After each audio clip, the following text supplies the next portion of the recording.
sacred grounds, watered with tears of blood. Shall we begin? Shall we begin? Shall we begin?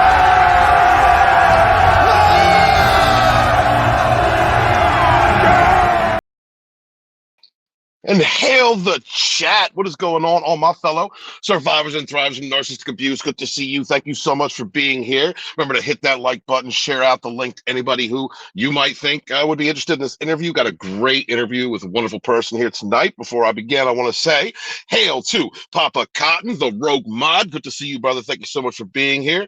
Deborah Cohen, how you doing, sweetheart? Thank you so much for all the support you give my channel.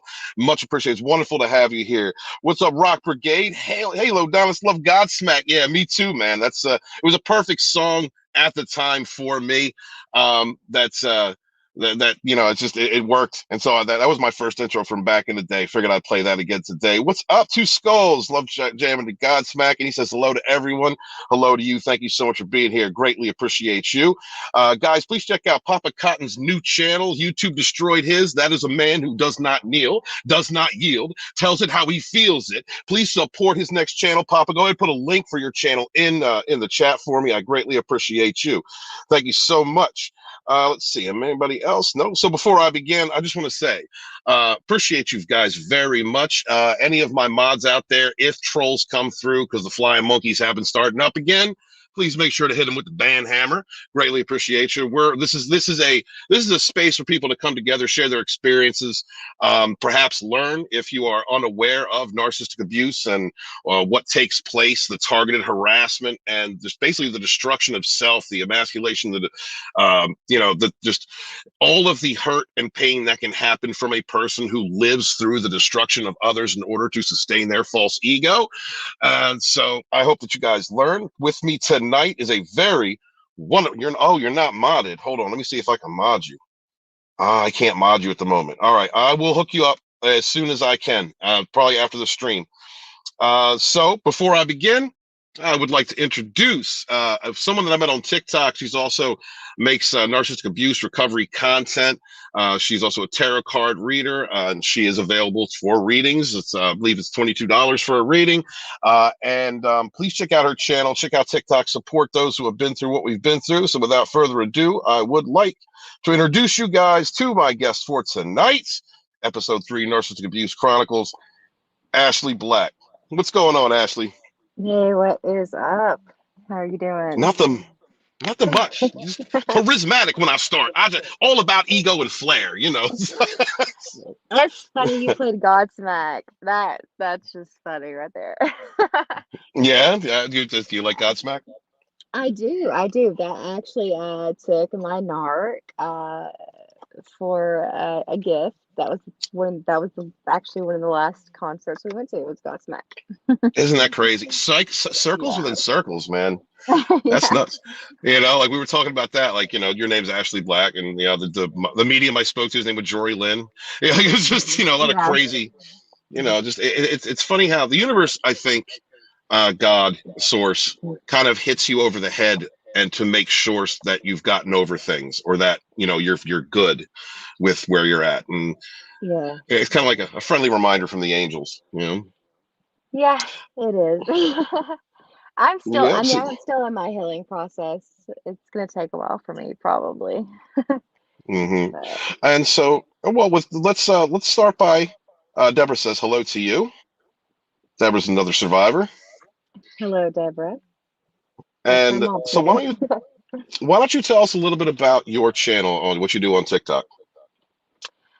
Well, I mean, honestly, it started out more like just, yeah, I don't know, just random stuff. And sorry, like my throat. Okay, I'm all into the spiritual thing, so like I believe in chakras, all of that. So my throat chakra is like, so if you hear me clear my throat constantly, I don't know why it's doing that. But okay, so I have, since I was as young as I can remember, I had what I call gifts. And uh, you know, my mom just kind of, oh yeah, she's just seeing things or whatever. But I could see what I would call light and dark. Um, and I would refer to them as angels, the light ones.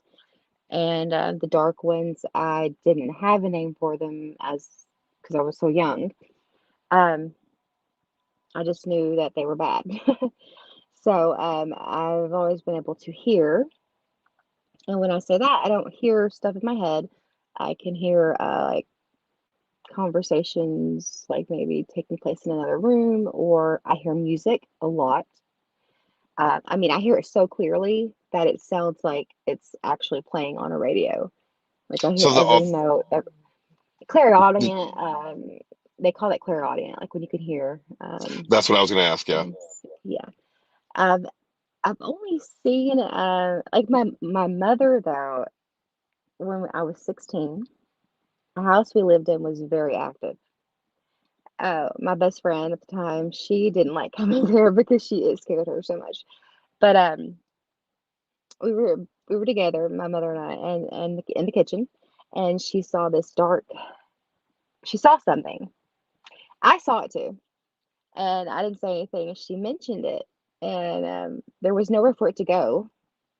It was like a dead end part of the kitchen that it we saw it go to, and I knew what it was. So at that point, she kind of started believing me that I could see things because that was the first time she'd ever seen anything that was unexplainable to her, like logically, you know. Right. And so basically, things have always.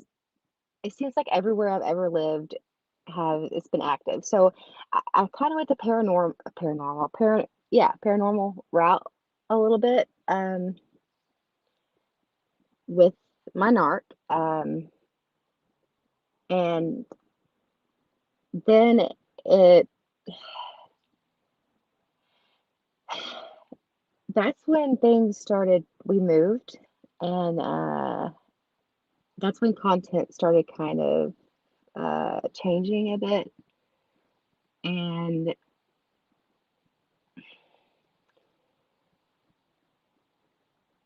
it, I don't know how to explain it. It had to take me getting away from him, not living with him anymore, before I could start actually posting things. I mean, I would post like thing like something not like it might be something that a video I saw on YouTube or something, and I would post that, you know, or like something relatable to what I was going through or feeling at the moment. And once I got away from him, though, then I was able to actually speak my truth because I obviously couldn't do that living under the same roof as him, or there'd be consequences. You get what I'm saying? No, So, absolutely. I understand. Yeah. So right, it wasn't until you actually got away from the situation that you were able to begin speaking about it. And that happens to a lot of us. Rock Brigade says, I believe you, Ashley. I can relate seriously. Thank you very much, brother. This is a spirit. This channel is like narcissistic abuse awareness and from a spiritual perspective. So I'm glad to have Ashley here, who's someone who's sensitive and who understands a lot of the things that I say on my channel, a lot of the messages I try and give. Zombie Box Reviews is here, another great channel. Hail to you, sir. There be rogues here. Good to see you, brother. Thank you. So, Ashley, tell me a little bit about um, what how did you get involved with your narc? oh gosh. Okay, so this is a crazy story. Okay. I guess you would label me, if you want to put a label on it, as demisexual, which means I can't feel any kind of romantic feelings or sexual anything unless I have some sort of connection with you, like on a deep level. That sounds So, spiritual.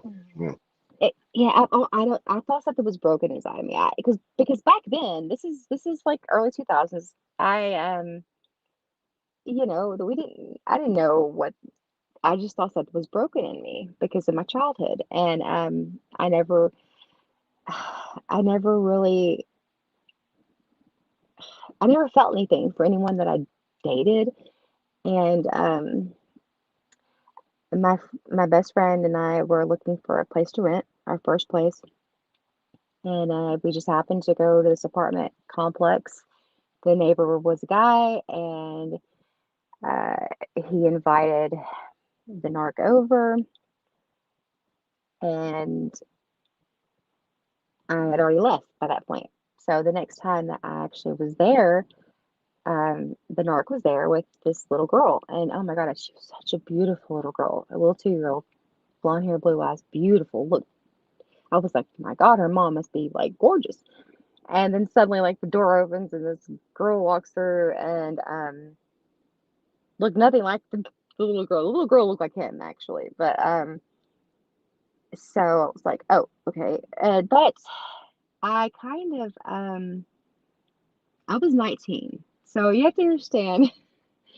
At that point, it was like, I don't know. We went to the same high school, but he was older than me, so he was my brother's age. I was in middle school when he graduated, basically. So I never really knew him. I never met him or anything before that.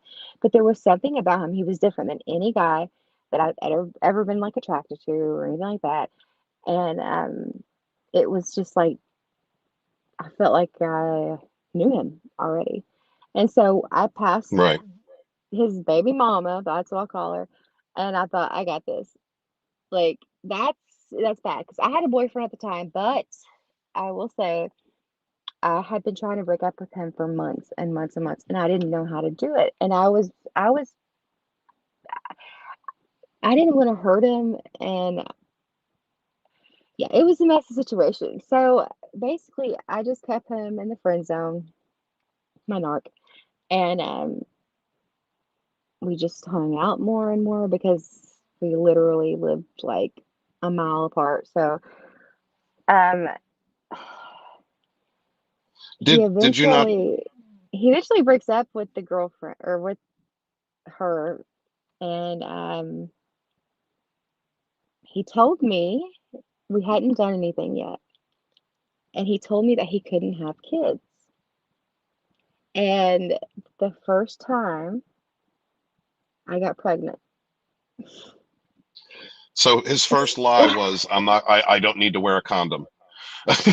Right, right. He said that he had been fixed, he got his stuff fixed all that he couldn't have kids. Um,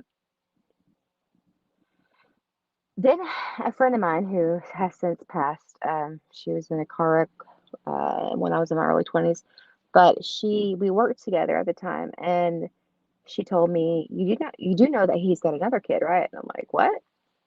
And she was, yeah, he's married. I'm like, what?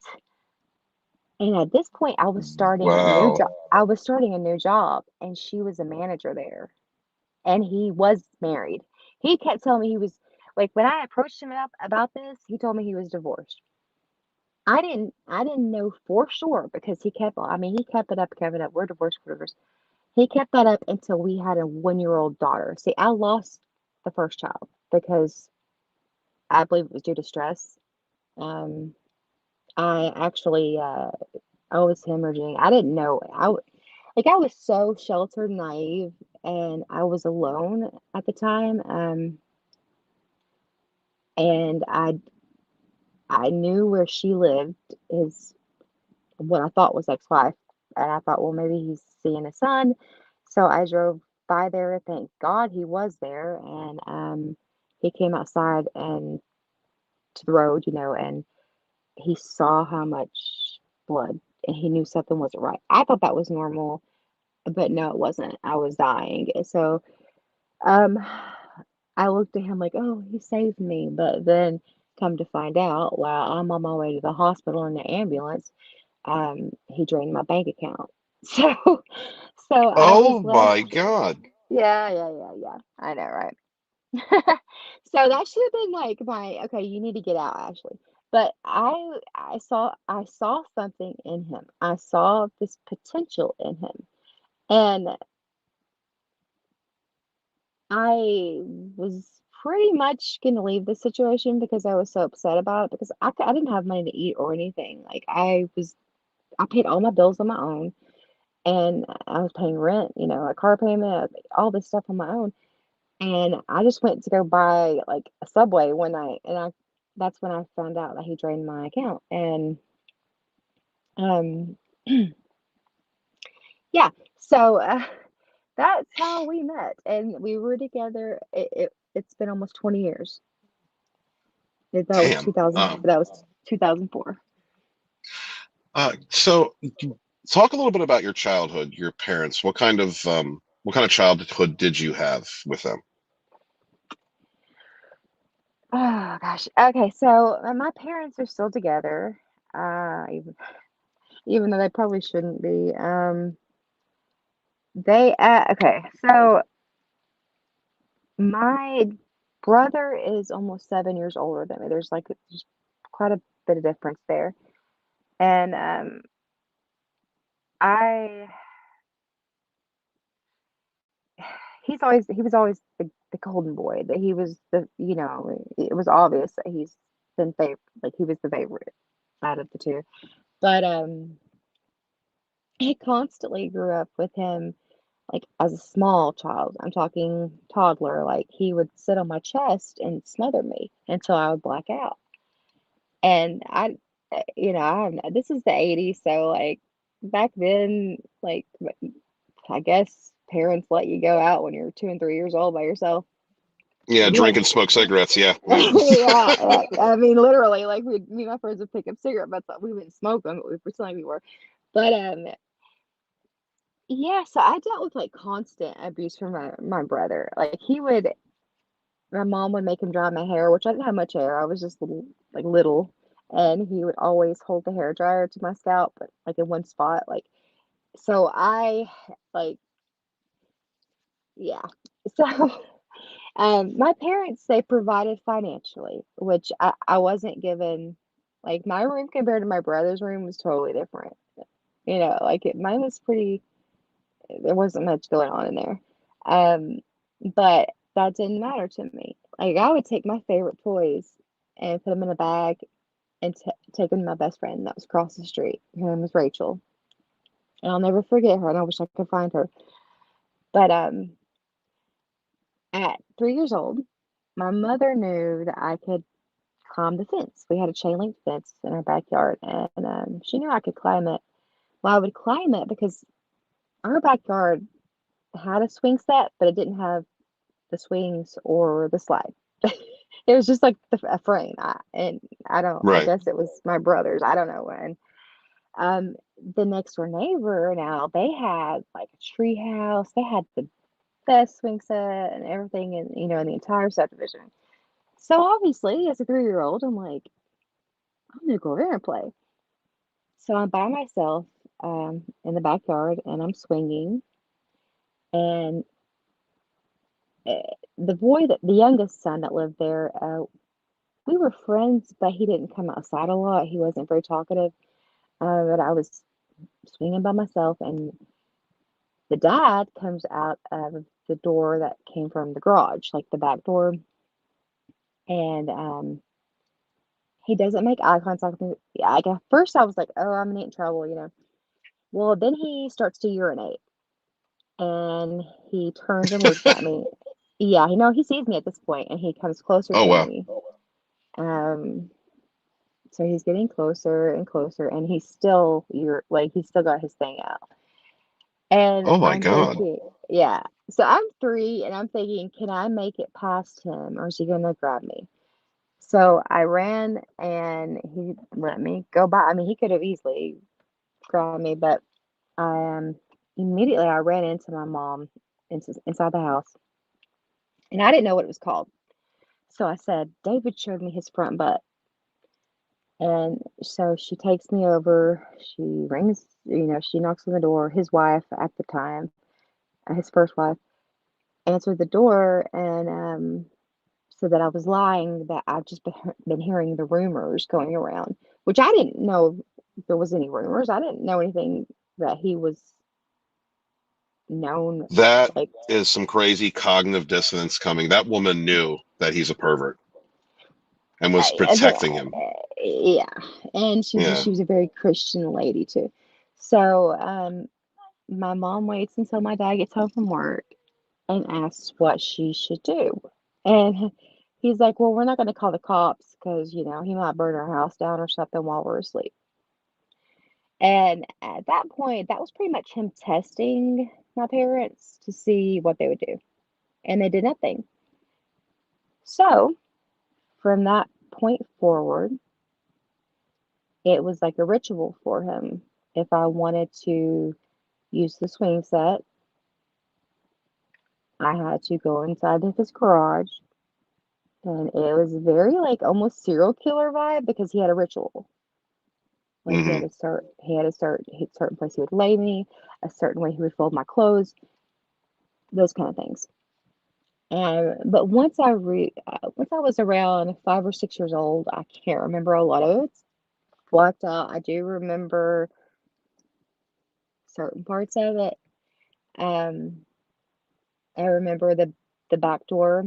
It had a very sheer curtain over the window, so I would just turn like my head as I was laying on the ground towards the sun that was on the the garage floor, and so not to think of the pain, and I would think about how I was protecting my parents because that was where they hurt them, and how I would get to go play afterwards. And but once I reached like 5 or 6, he stopped. So I guess I was like too old for it at that point. Even though he like would creep on my mom and stuff too if she's outside of the bikini or something. So he liked women of all like he liked little kitty kitties and he liked women. But he didn't like the in between. It's very weird.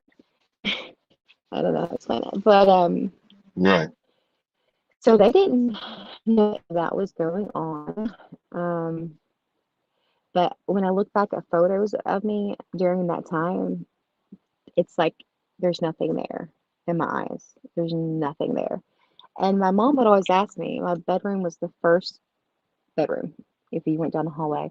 So I had all these stuffed animals and I would line them at my doorway because my dad took my doorknob off, so I couldn't lock my door or anything. Um, I would line up my stuffed animals and put them all around me. And my mom would always ask, "Why do you do that?" And I said, "So they can protect me." And because I was afraid he would come in and get me. And yeah, so eventually we moved, and but we did move away from all my friends. Now, I never got any justice for what he did, but one of the other girls, her parents finally came forward in 1993, and he only did 6 years in prison. Um,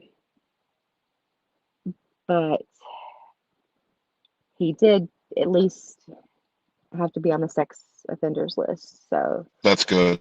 yeah, That's good. yeah. Um, But it was Thank you it for was just messed up.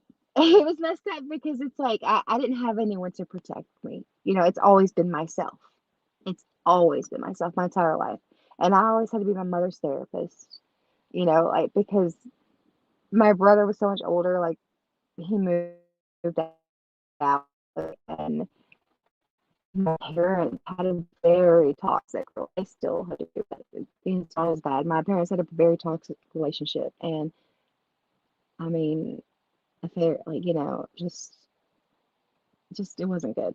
There was a lot of arguing. There was a lot of I had to be there constantly so she wouldn't hurt herself because she constantly said that she was good. I don't know what I can say on here, so I don't know how graphic I can be, but she would constantly say she was going to blow her brains out. And I know that she had a gun, mm, so I would have to constantly watch her. And I didn't have any friends where we moved to, and they were there financially, like they provided a roof over my head, and food in my stomach and clothes on it, but emotionally, I had nobody. I was the mediator between them when they would argue. I was her therapist, and so I had nobody. So obviously, that's the perfect like recipe for a narc, like a narc finding me, or me being like I was just part of me just thought I could never feel, and then when I finally felt something, of course, it had to be for the narc. So yeah. So you grew up in a home where you weren't protected, and you had to deal with what means sexual abuse from a pedophile early. Your parents didn't protect you and kind of excused it. That's what I'm hearing. And then at the same time, you had to be the parent for your mother. What was going on with your father, like through all this? Like, what kind of person is he? He was a he was a provider. That's pretty much it. But he's old school, he thought I didn't he thought that I didn't want to be hugged or touched. He just thought that I was just cold, but it was because of what I had went through. So I was very weird about people hugging me. And even though I so dearly wanted to be hugged, but like So, yeah. do you think that they? Thank you so much, Ashley. I appreciate you sharing that. That's very personal. Um, Thank you. Uh, so, moving forward, to when you found this, your ex narc, Yeah. like, do you believe that it's because of the conditioning that you went through, or the lack of support, emotional support, traumas from your childhood that made you susceptible to, or made you like even become endeared to a manipulative liar? I think that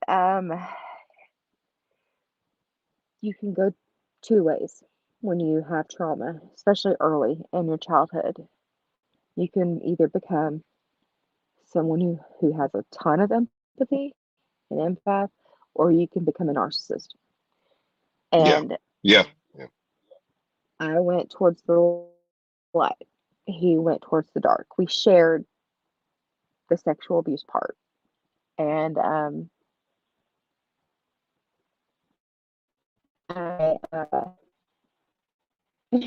I guess I just saw him as someone that I could help fix and heal. And even though I still had my own healing to do, like I kept everything balled up inside, but it's just we could relate on that level because he went through it and I did too, and um unfortunately it's just so much of who I thought I fell in love with was just me falling in love with myself because he would just mimic me basically. Like I don't know. This is what hurts the most is when you're with someone basically half of your life and they knew the true, authentic you. They knew everything about you. You were always 100 with them, and you realize you don't know anything about them at all. That's what hurts the most. Yeah, agreed. And I think it's a situation that a lot of people go through when a narcissist or a narcissistic sociopath finds you, is that if you've known them for a long time, they understand your traumas, your history, what buttons to press, like where to keep you traumatized, where to keep you doubting yourself, and give you just enough attention and love to keep you hooked in. And Yeah. Rock Brigade comes forward and says that mirroring sure fooled me too. You're not alone. I mean, it fools a lot of us. He also says, Yeah. when you self-reflect, go inside, you will find things about yourself as to why we attract these kinds of people. You come out a better way on the side of you that on your side of things. And I think that's very true. One of the things that for me, Ashley, when I'm doing my content, is I try and put that message out there that I believe that most of us have unresolved issues, or childhood Hmm. traumas that haven't been confronted or resolved, and that narcissistic or toxic people will play on those, to hook you in. And Yeah. one of the steps I believe that's a healthy step is confronting your past, confronting those traumas so that you can come out stronger than you were before. Well, he admitted to me that see, here's the thing. His mother absolutely loved me. She passed away in 2017, the same year that my grandmother did, who was like my mom. Um, I mean, who was like a mom to me. Um, and she's the one who introduced me to tarot. And she like, there was, I always wondered why she wanted us together. So she was just so set on us being together. And it's like after she passed, he totally changed. But she introduced me to that side of things where and he knew a lot about spiritual things. He knows a lot about that kind of stuff. And but his mom did do some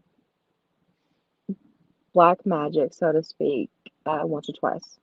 And she never did it again after that because the stuff that happened in her life and happening in her family's life, and she thinks she cursed her family pretty much. Um, but if it hadn't have been for, I believe honestly, and you'll hear a lot in the spiritual community, like spirituals, we talk about karmic relationships, twin flames, soulmates. People use twin flames that word too much. Okay, that has been around. Absolutely. That's been around for thousands of years. Okay, that they just didn't have a name for it, but it's very, very rare for someone to actually have their twin flame in the same lifetime, because the whole purpose of it is one soul is basically at rest, other half, is at rest, while one is down here learning the lessons that they knew that they were going to learn, or the things they were going to go through. That they would go up and like, yo, this is what happened. Then the other one would go down and go through a lifetime. Now I have dreams, which in biblical days they would call visions, and I've had past life dreams. And people will say, "Oh, you never see yourself in the mirror. You can't read. You can't do this in dreams." No, I can. So I saw myself in the mirror, and I was like, "Whoa, that's not me." But it was me. But Right. It wasn't physically me, and this was Hmm. back, like 20s or I don't know. It was back before televisions and all that stuff, and I can remember exactly what the house looks like. It was just, but he was murdered. He was like a gangster or whatever. He was living that lifestyle. I was the same type of person, and it was actually a detective that killed him, because he thought he was going to save me. Like he was my knight in shining armor. He could never Right. basically catch him. Like he never could get him legally. So he took him handcuffed down a back road or down a dirt road and shot him in the back of the head. And I remember walking to the kitchen and kind of stunned, but I remember everything in the kitchen, and I have no clue how I knew, but I knew what every little item. This is before like things we have nowadays, and I knew what they were used for and everything, and that's when I realized I started lucid dreaming, and I'm like, you're in your past life, Yeah, you're that's gonna when the see him fun again. begins. Yeah, like I know. The same But things. this is why I don't get. This is what I'm so confused about.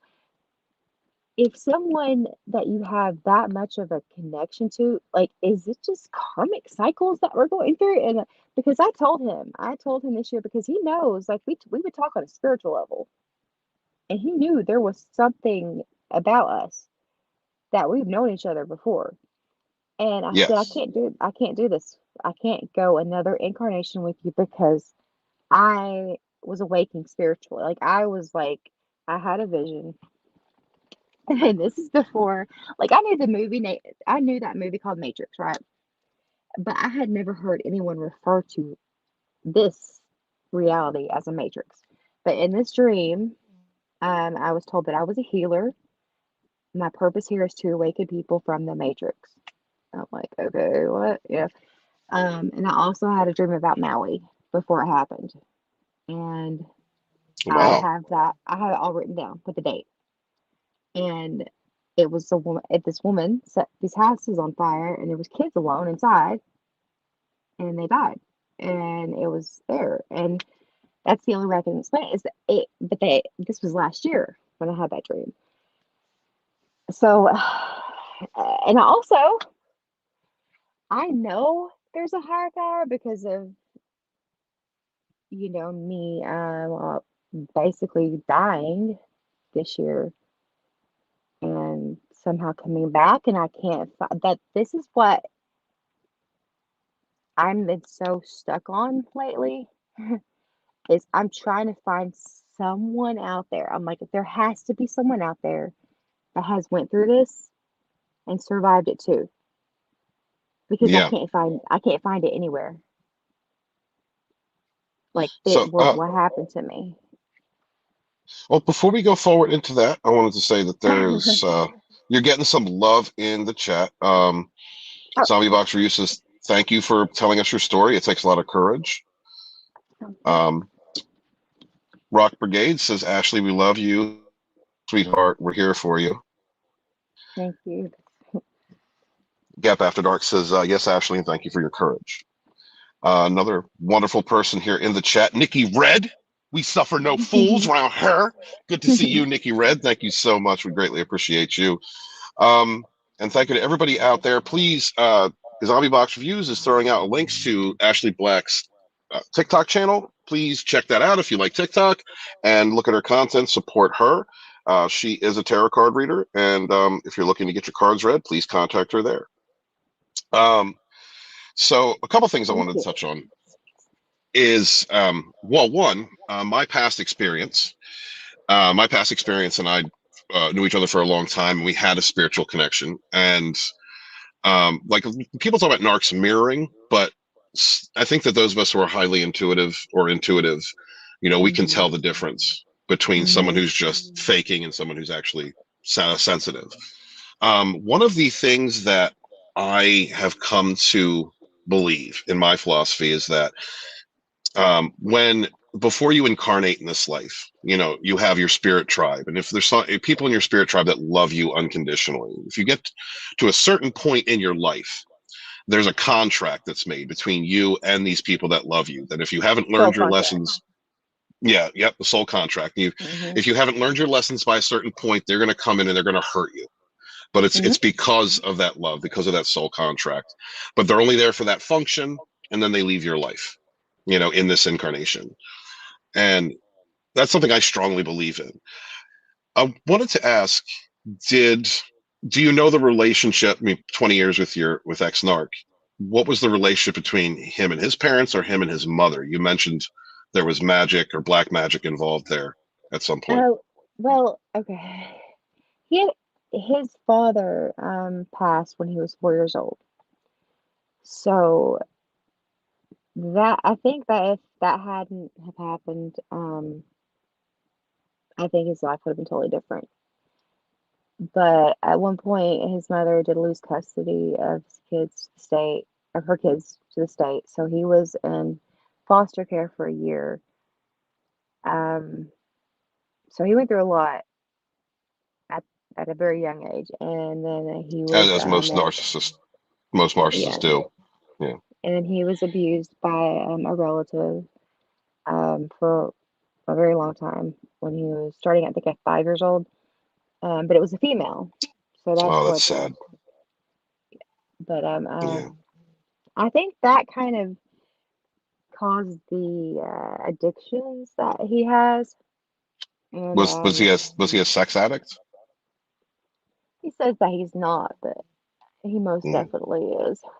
And the thing I is that, I get being an info, and there's a difference between that and a sex addict. Like, an info, you can be an info with one person. A sex addict, like, you're out there hiring people when you got steak at home and you're going out and paying for bologna. And it's like, it made no sense right, to me. I would have right. black and white proof, and he would still deny it. It's like, And to this day, he swears he admits to only one small thing, and that's it. And I'm like, I'm not gonna. I'm honestly, I am the least judgmental person. I try to be okay. If you're familiar with tarot, there's the high priestess, right? And she's in the middle. She stays in the gray area. She looks at both sides. I'm like fascinated with psychology. I loved it when I was in college. I loved studying it. I'm fascinated with the human mind, like what people. I try to find the root cause. So if someone goes out and does something, it's not like I start screaming at them. I want to know, what were you going through at the time that made you feel like you needed to do that? Like, there's Right. obviously a void, there's a hole in you. There's something going on, and you're filling it with things that are temporary. And I was trying so hard, but this man is like 8 years older than me, not 8 years older than me, and it felt like he had like at times he was, I swear to God, this he had like two different personalities. There's times that he was so wise and so mature, and then it would flip, and he would be like some thug 16-year-old, like the way he would speak, everything would change. And it was just like, I couldn't, he was, it just drives me crazy because he was such a good dad, and my friends envied that. And then suddenly, the physical abuse started again. And I know that when that happens, that's when he's cheating. And so from December 2021 until well, actually, no, the last time he hit me was when I went to see my grandfather for his 90th birthday in late August. And he did that right for my kids. And I still have, like, he busted my lip open. So I have like a nice scar tissue going on there. But Oh my Lord. How yeah, I long was never caught the him. how Good. long was the physical abuse going on for? It happened off and on since I was pregnant with our first child. Um, so it happened for 17 years off and on, but it wasn't like he would come in and punch me or anything like that. It was, um, we would just be arguing, and I could be standing 5 feet away from him, and he would just smack me open-handed up against the side of my head, my ear, or he did break my eye socket one time, but that was because I walked in on him watching porn on his phone, and he like threw me onto a chair, and the one hard spot on that chair, my eye hit, or the bottom part of my eye, and so it broke. Because I mean, it was so, oh God, and I couldn't go to the hospital, and I had to lie to everyone about what happened, because I was having seizures at the time. Right. So I said that I had a seizure, and that's what happened. But I finally knocked him out. I've never hit anyone in my entire Good for life. you. And I thought, Good for you. you know what? Screw it. Because he shoved me from behind, and I had no idea what I did wrong. Shoved me from behind, I hit the concrete. I stood up. I didn't turn around. My back was still to him, and I thought, you know what? Screw it. If I miss or if I whatever, and he kills me, it happens. So I turned around. I just connected perfectly with his like jaw area, and he dropped. And the first thing out of his mouth was, "I'm calling the police." He The didn't, of first wait, course, like the but full hold on. So the first thing he said after you fought back was he was going to call the uh-huh. police. That's Yep. yeah, yeah. That's not cowardly at all. Yeah, Mhm. with the Mhm. cheating that was going on, was it just women or was it men as well? Because I have this theory that I narcissistic have men are too, closet too. queers. Yes. Yeah, I honestly, I think that I think he just, as a sex addict, will take anything and everything. I think that, right.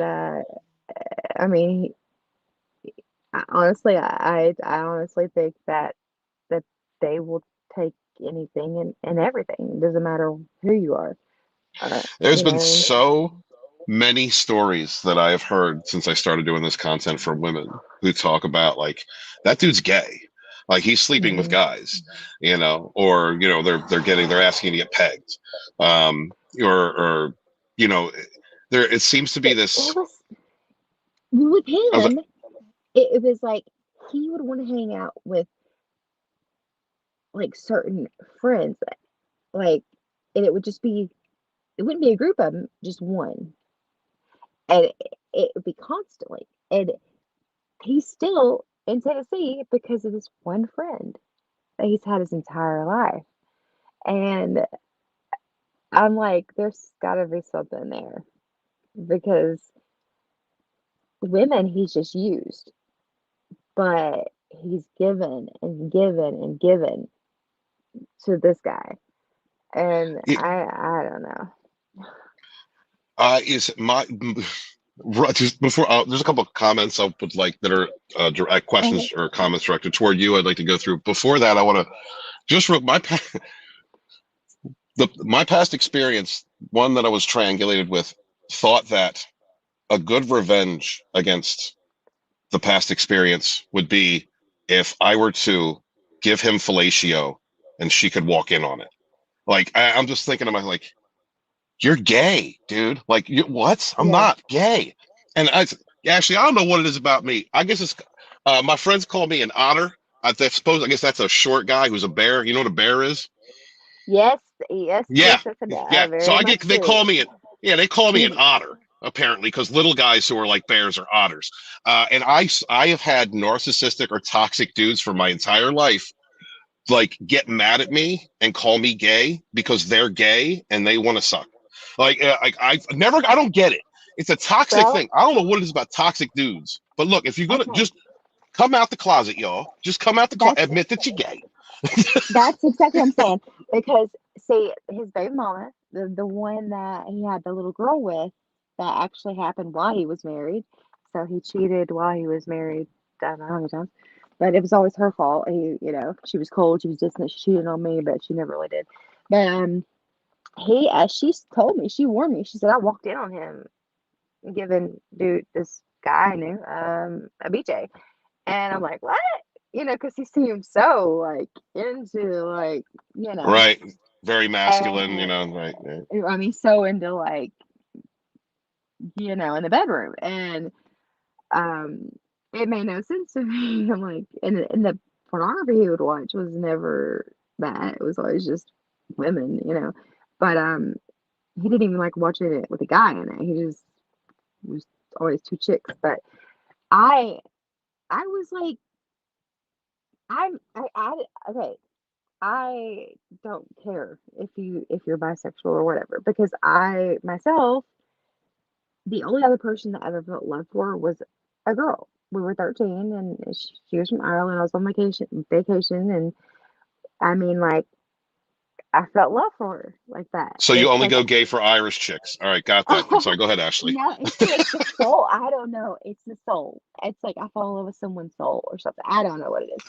But but he went to prison.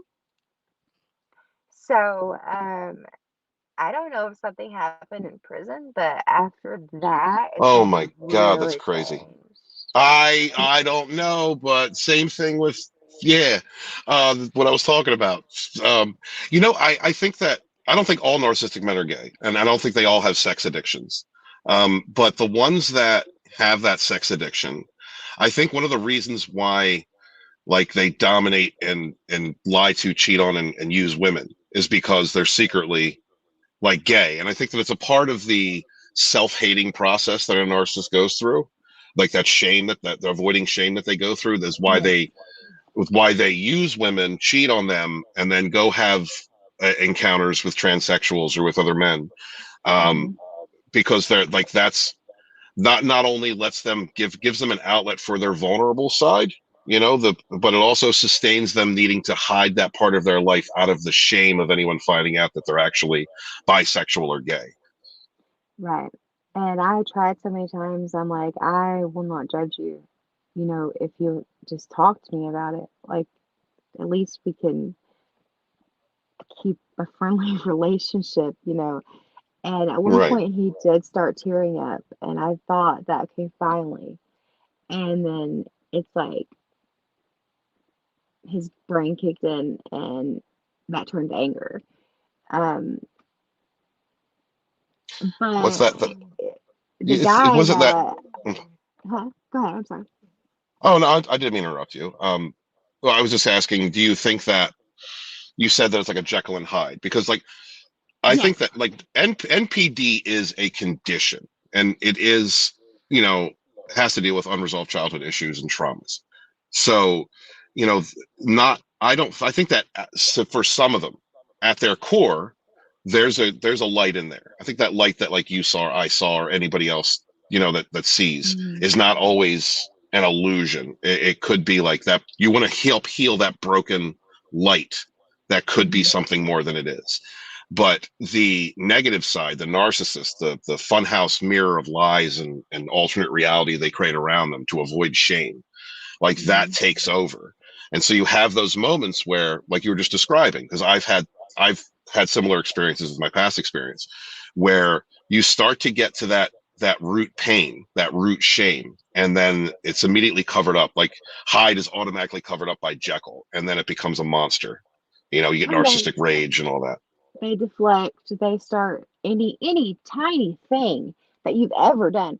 Like it was always for me because there was guys on my Facebook. Well, look at all these guys you got in your face. I'm like, what about them? I don't talk to them in private. I don't know any of them. They live in different states. I don't get in the DMs. I don't do any of that. Like what? You know, it was always he would just flip it around on me. And Right. It, it hurts because it's like I literally saved his life. Like he was looking at 60 years in prison, and I used my financial aid money, which caused me not to be able to finish my BSN to be an RN, um, to get him a private lawyer. And I got him the best one, the best one in our area, and he was able to get out in 3 years. I married him in prison. Now, I always wanted to get married because I wanted the same last name as my children. And I you think are that he you are always definition ride or die. That's what that I is. was. Yeah, and I married him in prison, which is not what anybody, especially a girl, we don't ever think that's where we're gonna get married. I married him in prison, and it helped. He made parole his first time up, which he still had to wait a year before he got released. But um, he was the one emotional while we were getting married. But what's so weird about it is the person that was supposed to marry us didn't show up, and this random man shows up, and he's like, "I'll marry them." And it's like Wow. I still feel like it was divinely supposed to happen because if I hadn't met him, I would have went down. Like I knew how to meditate as a small child. I knew how to do things like that. I would talk to my creator. I would, all that, but I don't think that I wouldn't have my children, first of all, but I don't think that that would have led me to my awakening, which my spiritual awakening, Right. like where I fully, and I got confirmation when I was dying this year, and him and the guy in question that I think, there's something there, were present. And I was given fentanyl. Oh my Lord. And yeah, I didn't know that. And I like, I don't know how I woke up, but I woke up and I immediately knew that I was overdosing because 18, 19 years ago, um, I had fractured my back as a kid. My parents like walk it off. So I was supposed to have back surgery 10 years ago, and I didn't because they said I was too young and it might make it worse. So whatever. So I tried a fentanyl patch. I didn't know what that was. I didn't know anything about pain medication. This is back in like probably 2008. And I put it on my back, and it's supposed to be something that absorbs through your skin. So it's like not, I couldn't, it wasn't helping my pain or anything. And so I thought, well, I'll just lick the stuff off and that'll help. Well, no, I started overdosing, and I didn't know what an overdose was. And he Uh-huh. recognized that I was overdosing, and he had a pain pill problem, so he was going to a methadone clinic. He had methadone on him He immediately gave it to me, and I came out of it. That's Well, awesome. Good, good, good. I knew immediately when I woke up that was I remembered that was the same way that I felt then. So they were both in the living room. His friend was asleep on the couch. My youngest daughter was asleep in her bedroom, thank God. My eldest was with her half brother at his house spending the night. So I just bypassed both of them, and I'm going to the front door, but I couldn't make it because I couldn't breathe. And I asked him 3 times. And this is like a big thing to me because I'm not trying to like have like the Messiah complex thing here, but I asked him 3 times to help me, and 3 times he denied me. And My God. he was just on his phone texting. He's like, "You're fine. You're just having a panic attack." And I was like, I could barely talk at this point. And then suddenly I'm now like, I don't know, I missed time and I wasn't where I was sitting. I was in the floor near the front door. Suddenly I'm where he was sitting, but I couldn't move. I couldn't open my eyes, but I could hear and I could see. Now, I know that doesn't make any sense because my eyes are closed, but I could see him. I could see I could see how he was sitting. I could see how his friend was sitting. I could hear, and that's when I heard my death rattle. And I know what a death rattle is from nursing school and from my grandmother when she passed. A death rattle, if you don't know this, it's because your body's shutting down. It's imminent death. Um, you can't swallow anymore, so fluid and everything starts collecting in your throat and everything, and it sounds kind of like a weird snoring sound, and it can last Right. anywhere from seconds up to 24 hours. And at any point in time, you, it ends and you're gone. So I heard myself breathe like that twice, and I knew it was my death rattle, and I knew that I was dying. And then I heard him say, "So you think we could fold her up in that mattress pad out back?" And something inside of me, if he hadn't said that, I don't think I'd be here today. Something inside of me, either something otherworldly, divinely entered my body, or that just kicked in my adrenal glands and my adrenaline started pumping. But it brought me out of it, and I went, like I felt like I was able to breathe. I didn't have any kind of collection of fluids in my throat, nothing. And I repeated exactly what he said, and they both got so freaked out. His friend wouldn't come around me anymore because he thought like he didn't know what to think. Yeah. Like It he was a hell of didn't an know what to experience. think because this guy, his friend has a problem with drugs. That area had a problem with drugs, and he has seen many people overdose, many people die, brought back from Narcan. My Narc had Narcan on him. He had the stuff to bring me back, and he chose not to. And he denied saying that over and over and over. And finally, he said, "Yeah, I said that. I did say that, but I was just being sarcastic. I thought you were just snoring." And he he asked this guy who's very familiar with overdoses and bringing people out of it.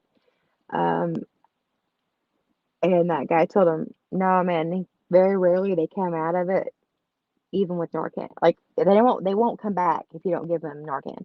And even if you do give them Narcan, sometimes it takes 3 of them, which is the max that you can give, and they might come back. But no one can come back from a death rattle like once that starts if you don't help them." So I have looked everywhere on the internet. I'm trying to figure out how I am here. How I like that's a miracle, right? But like That's the divine protection is what that is. Yeah, absolutely. but logically, You know, I'm like trying to search for somebody. That it came was back. it was like some of the things that you said. Real quick, I want to say thank you to everybody in the chat. Appreciate you being here. Mods, thank you for handling the trolls. And I, I'm going to get to your comments here momentarily, guys. I see them out there. This is a very good conversation. I don't want to cut the flow off at any point. if I can. Because you had mentioned, about the miscarriage that you had, Mhm. and then this event, and I'm sure that there's been others, given the history that I've Yes. heard so far. Um, there Mhm. are there's definitely your guardian angels, your spirit guides, the people, what's here to protect you. I think they do certain things to try and dissuade you from, like a friend trying to lead you away from danger. I've heard a lot Mhm. of stories. You're not the only person who has told me a woman that has gotten pregnant by a narcissist and then something's been wrong with the pregnancy. And a Mhm. lot of times it's like a lethal experience, like it's something that could kill them. Mhm. And I think that has to do a lot with the negative energy. That I am a strong believer that a person who lives in negative forces, you live in lies and illusion, you destroy others without care, you're very selfish, you live in that negative karma, that dark energy, demonic energy can attach itself to you. Mhm. And those, and I believe that some narcissists are demonically possessed, like they just get to a point where they just are Yes. demonic. And so when they encounter, from my perspective, I'm going to go to a question here, from Rock Brigade. I want to give my comment, let you answer. Rock Brigade says there are a lot of false twin flames. They come to destroy, not build. One of the things that I've come to understand, at least my own truth, my own understanding, is that your twin flame is your opposite. It's brought you Yes. the negative to your positive, and it's brought to you, but it's so intense and there's so many differences that you're enamored by something that is completely different from you. And those relationships are generally toxic, in Mhm. my opinion. What do you think about that comment, Ashley? I think that the whole point of the twin flame, if you do actually encounter one and it's not just a karmic lesson, is you're supposed to awaken together. And I think that you have to go through incarnations over and over until you finally both awaken together. And I told him, like this past summer, I said, I can't do it again. This is my last time because I know this time that I'm going to be elevated and you're not. And I'm having to cut any kind of soul tie, any kind of anything that I have with you because I can't do this again. And You see, I'm sorry. he Go ahead. understood. He understood. He understood what I meant. Hmm. But he still Uh, can't let go though. I mean, that's due to the addictive nature and the twin flame energy, most likely, I would imagine. Um, and the narcissistic, personality disorder itself does that. The hoovering and the not being able to let go and constantly shifting blame for your own insecurities or your own, like the cheating, right? So you have friends on Facebook. You're not dipping in this person's DMs. You're not talking to a bunch of dudes. You're not that. None of that's going on. But because he is constantly unfaithful, he has to project that upon you. There has to be, you have to, I'm cheating all the time, you have to be cheating, you know. um Right. oh Also, he's got such he won't admit this, but he has such low self-esteem that he has to seek it from outside. He has to get validation from everyone, whether it be mhm. flirting on the internet or whatever. It's like I was I'm not trying to be, but when he met me, I was a little bit above his pay grade, okay? And he he literally contacted a psychiatrist, made me go to her and said that I hallucinate and I hear things that aren't there when he knew because he admits this now. So they put me on 600 milligrams of Seroquel a day. Now, so that stuff was killing me. It made me gain 100 and something pounds. I felt miserable. I would black out. It the worst thing that ever happened in my life. So 2 years of my life were like gone because of that medication. And so I stopped the medication. Um, the weight dropped off because Seroquel makes you want to eat constantly. Um, and it's like that made him angry because if I'm smaller again, then more people are going to want me. That's what his view was. And Then came the part where I finally told him about something that happened when he was in prison the second time because of a parole violation. Now, the parole violation was messed up because his parole officer was someone who used to be obsessed with me when we were teenagers. So he actually didn't violate his parole. It was just they had gotten into it one time before he became his parole officer. So it's kind of like karma. And I'm going Right. off track here. I'm going off track here, but when the miscarriage thing, 6 weeks later, he almost died. And I took him I got an ambulance for him, and he had to go through a 6-hour surgery, and he lived. So I thought that was like, oh, Romeo and Juliet kind of thing. No, that was karma. And his karma Right. happens almost instantly. Like this past year, I got bit by a black widow, and he made me wait 4 days. I still have no feeling in my foot. He made me wait 4 days before I could get a vehicle to go to the hospital on my birthday. I went in 37, came out 38, by myself. Um, and I still have no feeling in my foot. And I said, do you know what happens to people like you that do things like that to people that are light workers? I didn't know what that word was at the time. It was like somebody else was saying it. And less than a week later, he was in acute renal failure and sepsis. He was septic. He had his sister went and told everybody that I poisoned him, but he had an infection in his foot and it turned septic. So, yeah, he almost died. Wow. I took care of him when he got out of the hospital. I wiped his butt. I did all that stuff, and he still cheated on me. I had it on audio. He said it was the dog. I said the dog cannot talk. He can't say you own this P word. I'm not going to say anything else. Um, and I said, I'm going to warn you again. What happens when you keep doing me wrong and lying to me? Then goes to hospital again and has to have his aortic valve transplant. That So, wow. yeah. And these are the signs. These things happen like with negative forces. Like I said, like this karma comes back. Um, my past experience, well, was triangulated with another dude, and he was a cheater and a beater, and he was bit by a spider. Laid up in bed, she took care of him. Soon Hmm. as he was healed, he started cheating again. So she came to me. We're reading tarot cards because she's also a tarot card reader. We're reading tarot cards, and the card spread was talking about him, and talking about getting away from the devil, and Yeah. a spider literally fell from a tree and landed on the devil card. Uh-huh. And right there's the sign. And then of course, the triangulation continued, and the past experience went to him, and then he got a hernia in his testicles and was laid up.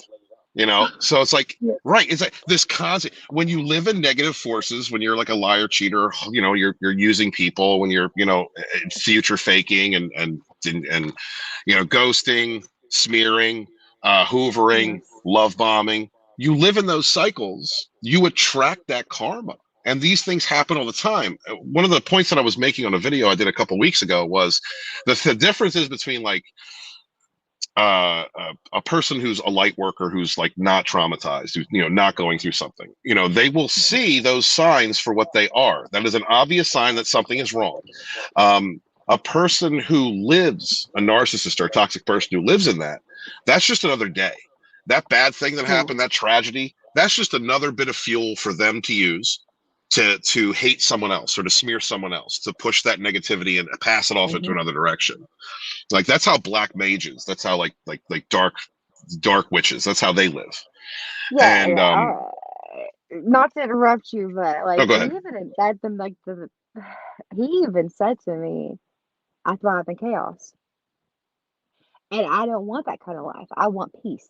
And the person that we were Right. renting from when I lived in Tennessee, uh, who was a female that he's known his entire life, and she turns out she does black magic. So her and her mother, and a lot to do with spiders, which is funny. I don't believe in Yeah. coincidence, but Right. Right. Working off of that, Rock also has, I want to get through a few comments because there's a lot of them. Thank you guys so much for being here. Please hit that like button, share out the link, and subscribe or follow to Ashley Black on TikTok if you would. Rock Brigade says, Ashley, I have also had dark magic aimed at me. Boy, could we talk. Almost killed me. I was rescued. Nothing can bother me now. Things can change in one day. Fact. Yep. It's like I had a well, like I said, I have these visions or whatever. It was the same dream. It happened during the Maui dream where I had the dream about Maui before it happened, and these two I approached this burlap sack, and these two snakes came out intertwined. They had yellow eyes and green scales. So I did some research on it, and it's female vipers, a certain kind of viper. And they start coming at me, and I turn around, and suddenly I look, and my pants are shredded, but the part covering my shin, you could see puncture, or like where they tried to bite me, going in a perfect line down my shin, and Wow. I didn't count the number of times, but this man starts like, everybody gather around, like he was like telling, and he said she was attacked 11 times. So I tried to buy her 11 times, and numbers are significant to me. And she wasn't harmed. She didn't even feel it. And this happened the day before the audio that I caught of him cheating, and it was two female vipers. And so the mother, the landlord, and her mother, um, do black magic. And uh, like I have all this written down in my dream journals and with the dates and everything on them. And it could happen a year later. It could happen like however long later, but it can be the smallest Yeah. little thing. And it Yeah. comes true, and I hate it. Sometimes I really hate No, I get it. You know what? That it. you understand. You can understand what I'm saying. When you are living the moment that you predicted in a dream years ago, and you have that, it's not deja vu. It feels like deja vu, but you remember the dream. You're like, oh my god, I saw this coming. Like that has happened to me all throughout my life, and it's a difficult thing to explain because if you talk to most people, they'll say, "Oh, this is deja vu." It's like, no, I dreamt about this. Like I saw this coming at some point in the future.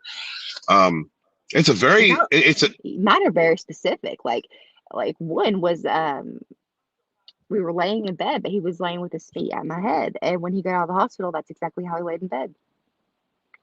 And I'm like, amazing. what the heck? But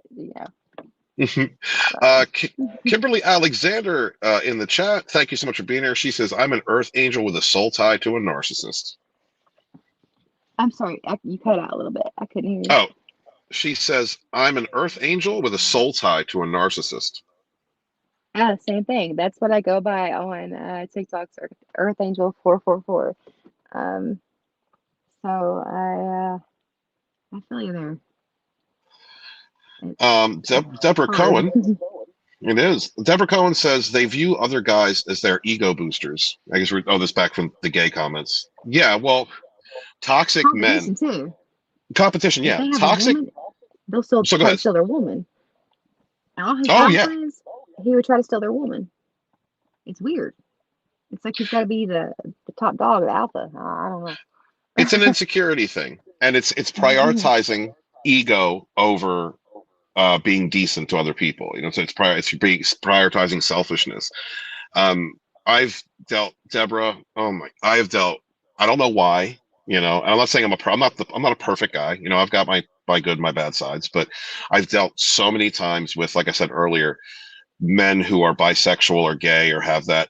And they see me and they think I'm gay or they want me to be gay, and then they'll attack and smear me because I'm not, or they'll try and create a rumor that I'm gay in some hopes that I'll be gay. I don't get it. But there's also I have noticed from my experiences and listening to other stories that, especially with narcissists, because you're dealing with that false ego and broken inner self and insecurities, that toxic men, they will hang around you or other men because they get off on your strength. Your authentic strength and authentic self, kind of like they piggyback off of that with their false ego. And what recent experience just happened to me. There was a guy that was doing that, a toxic person. He was supposed to be my friend for years, And then as soon as I went through narcissistic abuse and I was crippled by the smear campaigns and the flying monkeys and the triangulation and the devaluation and the emasculation, I then broke the unsaid contract with that toxic man. And so he was then allowed to smear me. He was then allowed to steal from me, to create smear campaigns, go after my friends, tell them lies about me, because toxic people, there's like they create this contract with you that they don't talk to you about. They're not telling you, but you're going to fulfill. You're going to boost their ego. You're going to support them, and if you show weakness, especially with narcissists, like if you show weakness, any kind of weakness, then you're automatically all bad. You know. It's a tricky situation. It's They're energy toxic vampires. energy vampires, exactly. Kimberly also says, Kimberly saying to Rock, I'm praying to God to remove anyone from us that doesn't mean any good. And that comes, Kimberly, with strong boundaries, getting in line with your authentic self, and not backing down from who you are and what your standards and what your boundaries are. If a person does not respect your boundaries, they do not respect you. And as I've said plenty of times, guys, make sure words don't mean shit. The only time a word from somebody means something is when they have a proven history of being a good person, proven history of actions. Always take someone at their actions. If they say, I love you, you're my brother, you're my friend, and they turn around and talk trash on you, they don't respect you, and everything they said means nothing. Bone's in the chat. Bone, great supporter of Dragonstorm. Bone, can't tell you enough, man. I don't know. We haven't really talked, but I'm getting the energy from you, kind of like I did with Wes Moody before I had the interview with him and understood that he had narcissistic parents and knew what I was talking about. That you've gone through something similar, and I greatly appreciate your support and your help on my healing journey, being here for Ashley on her healing journey. Thank you, brother. Greatly. You mean a lot to me. I'm glad that you have that kind of support. So I had to move, and let me tell you something. I was very stuck on I'm gonna make this work, gonna make this work, gonna make this work, kind of energy. And when I call up my creator, my heavenly father, when he wants you done and you're not getting the point, he will create something that pushes you where you have to leave. Yes. And I had to, because I had to be out of the house because we supposedly got kicked out, but I don't know the real story behind that. So I had nowhere to go with my kids, so I had to come move in with my parents again. Yay. And but at least I had somewhere to go. And there's a karmatic lesson there too, that going back to the source, I would imagine, of your childhood, having to face your childhood, going back to that source, and facing yourself. Yeah, but at the same time, every night at home or at my old house, I would sleep with a seashell in my pillowcase. Sounds crazy, but I love the beach. We would come here every year on vacation as a child, and I said, I'm from East Tennessee, so I grew up in the mountains. Now, they're beautiful, yes, but I was over the mountains and I wanted to move to the beach. And it's almost like I manifested it, but it came in a way that hurt. But at the same time, ultimately, I finally got to be at the beach. And, I'm trying to start a new career path, and hopefully, well, not hopefully, I know that I will succeed at it. And there you go. Be self-sufficient and won't have to rely on, well, I don't get child support, so I won't have to rely on anyone anymore, because I never ask anybody for anything. But the people in my life will offer things and then forget they offered it. And then if you're like, hey, remember, then it's like all of a sudden I'm the bad person. We don't have the money. What? I'm sorry.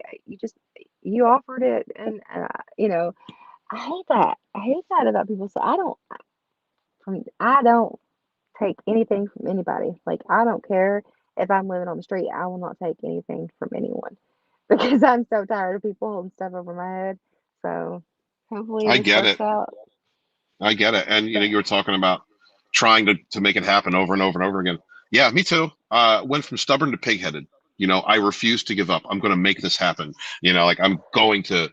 But I'm that not gonna attitude. have my kids with divorced parents, but it was affecting my youngest to the point where we had to shave her head because she has an OCD disorder, like where she pulls her hair out. And she had beautiful long hair. And it was during the winter time, so she wore a toboggan a lot. And she finally took the toboggan off, and she had so many bald patches that I had to cut and shave her hair off.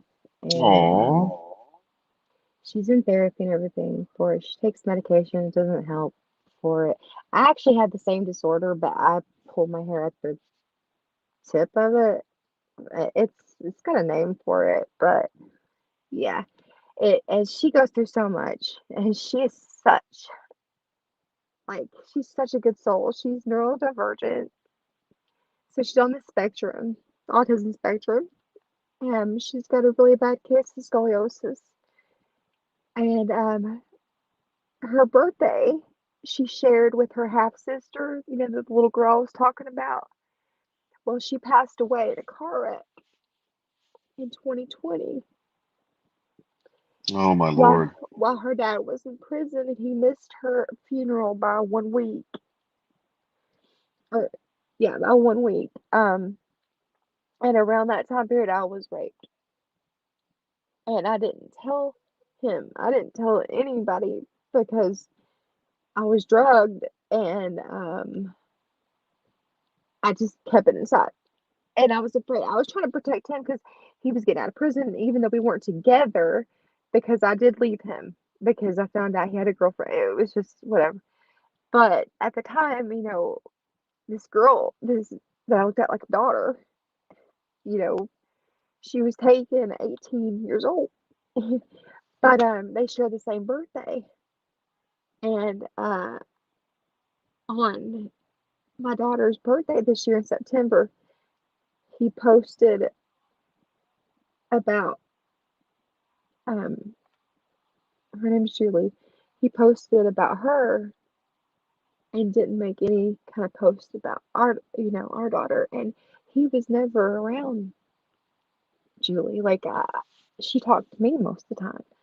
Um, and it just hurt because it's like he has a relationship with our eldest. I think because they're more. My youngest reminds him of me, and our Ah, eldest, unfortunately, has she's an NA now, but she did die twice this year, from fentanyl overdose. And so she went through detox, and she's in NA meetings and everything. She was staying with him, and because she knew that if she left and came down here, that she would never see him again. And she called me and she said, "I can't do this. I just got a detox, and he's got me at a trap house." And that's not like him. As messed up as he is, that's not like him. And I knew that was his way of getting her out of the picture.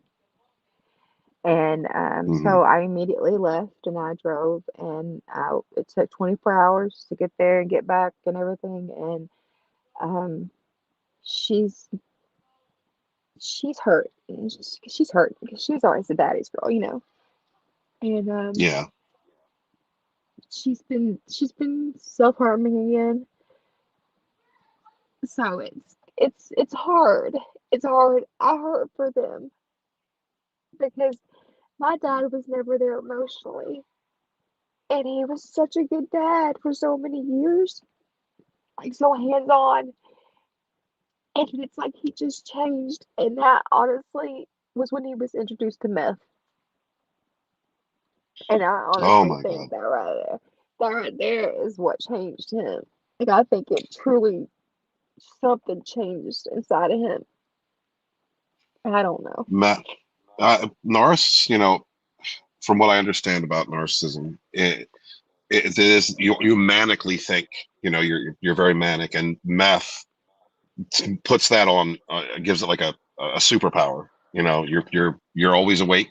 Your mind's always running and Yeah. racing. You become paranoid, Yes. and so it exasperates every other toxic condition that you have. Being addicted to meth.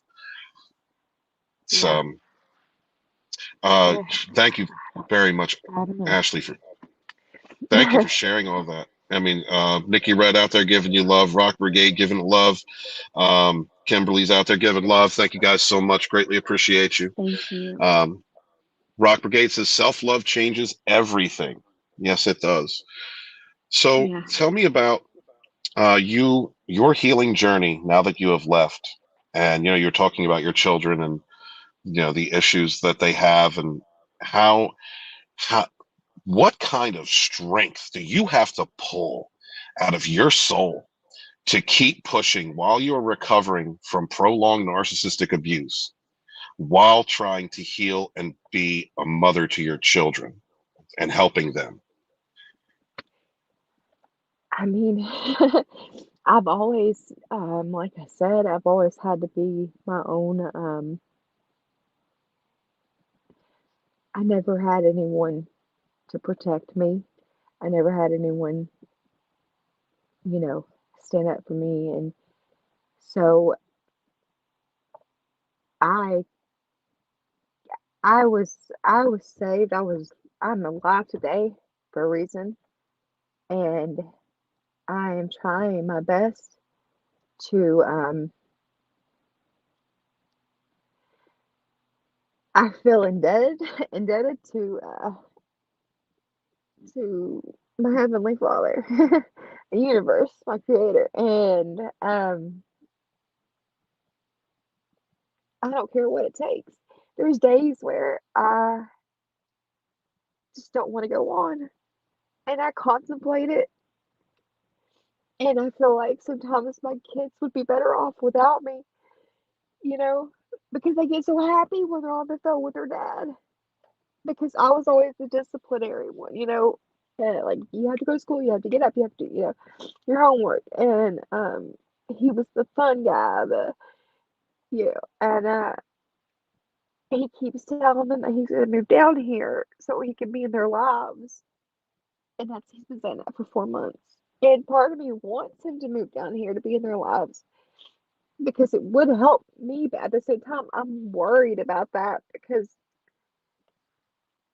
I'm trying to. It's so hard. Like it's truly hard because he was at one point my best friend. I mean, there was good times. There truly was. It wasn't all bad. And I look too much at those freaking good times. You know what I mean? And I need to keep remembering the fact that he was gonna literally dispose of me like trash because there was a notepad and it was my notepad and a pen next to me when I came out of that death rattle. And I'm on camera the summer before, this neighbor guy that didn't like me for some reason, I didn't even know who he was, uh, it's saying, just make her disappear. So, for someone who at one point would have taken a bullet for me to being the one pulling the trigger, that is something that I can't ever forget, ever. Is to protect yourself. I I didn't. It was only a few years for me, but I understand. You have these great moments with this person that you feel understands you. You're laughing. You're making plans. You understand each other. On a spiritual level, and then those moments are surrounded by them running out, denying that they're cheating, mercilessly cheating, lying to you, smearing you, talking trash, setting you up for a fall. The person that's supposed to be helping to build you up, the one that you put 110% of your energy into, your faith, your love, your spirit, that you have forgiven over and over again because you see a light inside of them that they may not even see, and only to be betrayed over and over again. It's a systematic abuse. It's a cycle of abuse that is Mm, hard to break free from, and it does alter your body. It alters your brain chemistry. oh It yeah. destroys your short-term memory, and it swells Yes. your hypothalamus. I lived Um, in survival mode for so many years. I mean, for so many years. Uh, it's mhm. like fight or flight, so sleep deprivation was a big thing for him. He loved sleep deprivation. Oh, that's one of No, those tactics. Yeah. yeah, knowing I would have to be at work, at 6 a.m. and at 2 a.m., like on the dot, boom, like something would happen, or there'd be an argument, or something. And so there'd be times where I'd get, it'd be 4 days without sleep. And at the time I worked at the postal service, so I'm trying to drive a mail truck, and it was a physical job, and he wasn't he didn't work very much at all in that 20 years. But the one time that he did have a chance to dramatically change our lives with a settlement, it vanished in 1 month. I have no clue what Oh my happened to Lord. him. Oh yeah. And at this point, like, I think that he thought that I was just like, I don't know what he thought, but I I wasn't. I'm like, dude, I've been with you this many years, and you think that I'm with you for money? Because I've always been the one working and everything. Like, I've bought him so many cars, like, you know what I mean? Like, and I'm driving this car I got at an auction that's like broke down while he's driving a luxury vehicle and was driving a Porsche that like, he loves to like send me video or do things like that, like showing off whatever car he's in, what just crap like that when he knows my situation and what little bit of money I had saved up from working when I came down here, I loaned to him because my daughter was with him and that was supposed to be their way of getting this RV that he has that Hmm. no clue what happened to that. But I've seen it and I know that he does have it. That was supposed to be the way of getting down here.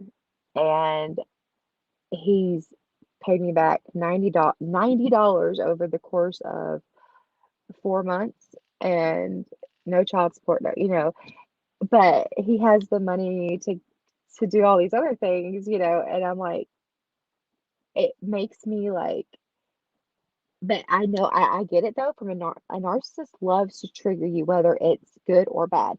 They don't care if they get a good, like Right. a positive reaction or negative. They just like that feeling. It's something, I don't know if it just makes them get high off of it, but it's Yeah. like they know exactly how to trigger you. And once you stop the whole like reacting thing, and especially this right here is the number one thing. If you want to get a narcissist, like if you want to hurt them, cut all communication. That right there, they cannot handle because they're trying to still get that energy supply from you. They may not have a new source. They may have a new person that they're doing the same thing too, but they still want to keep you like breadcrumbing. They want to go back to this main source, this person over here. No, like you have to cut because anytime that he would contact me, um, he would make up stuff. I mean, like he's the other day, oh, I got shot at, like scared my What? kids. Yeah, and oh DEA, I'm like DEA, what the hell? What are you talking about? But I wouldn't even respond, and it's like then suddenly he's calling both my kids.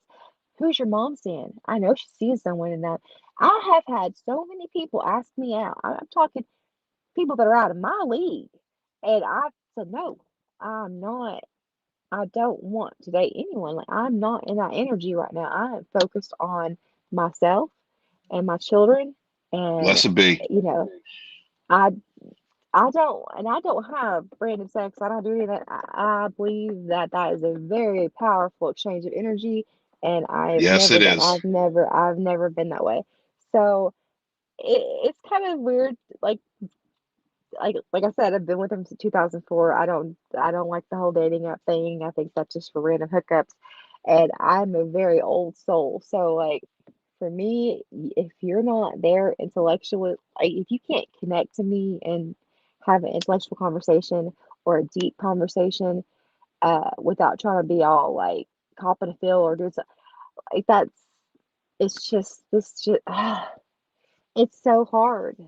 You know what I No, I mean? It's so understand. hard. Like it's No, I just like do.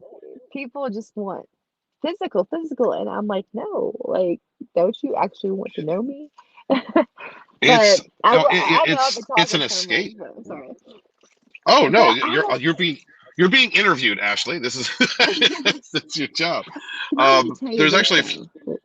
sure. Uh, Okay, so you said smear campaign. Yes, he went on a huge smear campaign about me. I mean, the things he said about me, like he said I slept with half the town. Thank God he's on antibiotics in the hospital, blah blah blah. Which he's just telling on himself. That when they do that, they are telling on themselves. They're telling what A they've done. 100. Yep. Yeah.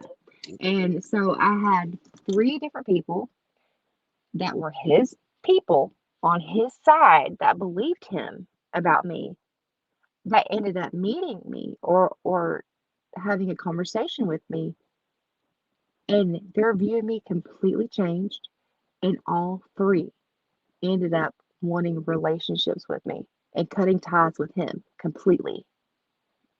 And I was like, no, no, no, no. I mean, I had one guy was like, I'm in love with you. I'm like, no, no, no, no. That's not what I like. I'm trying to like be so platonic here, but it's like Right.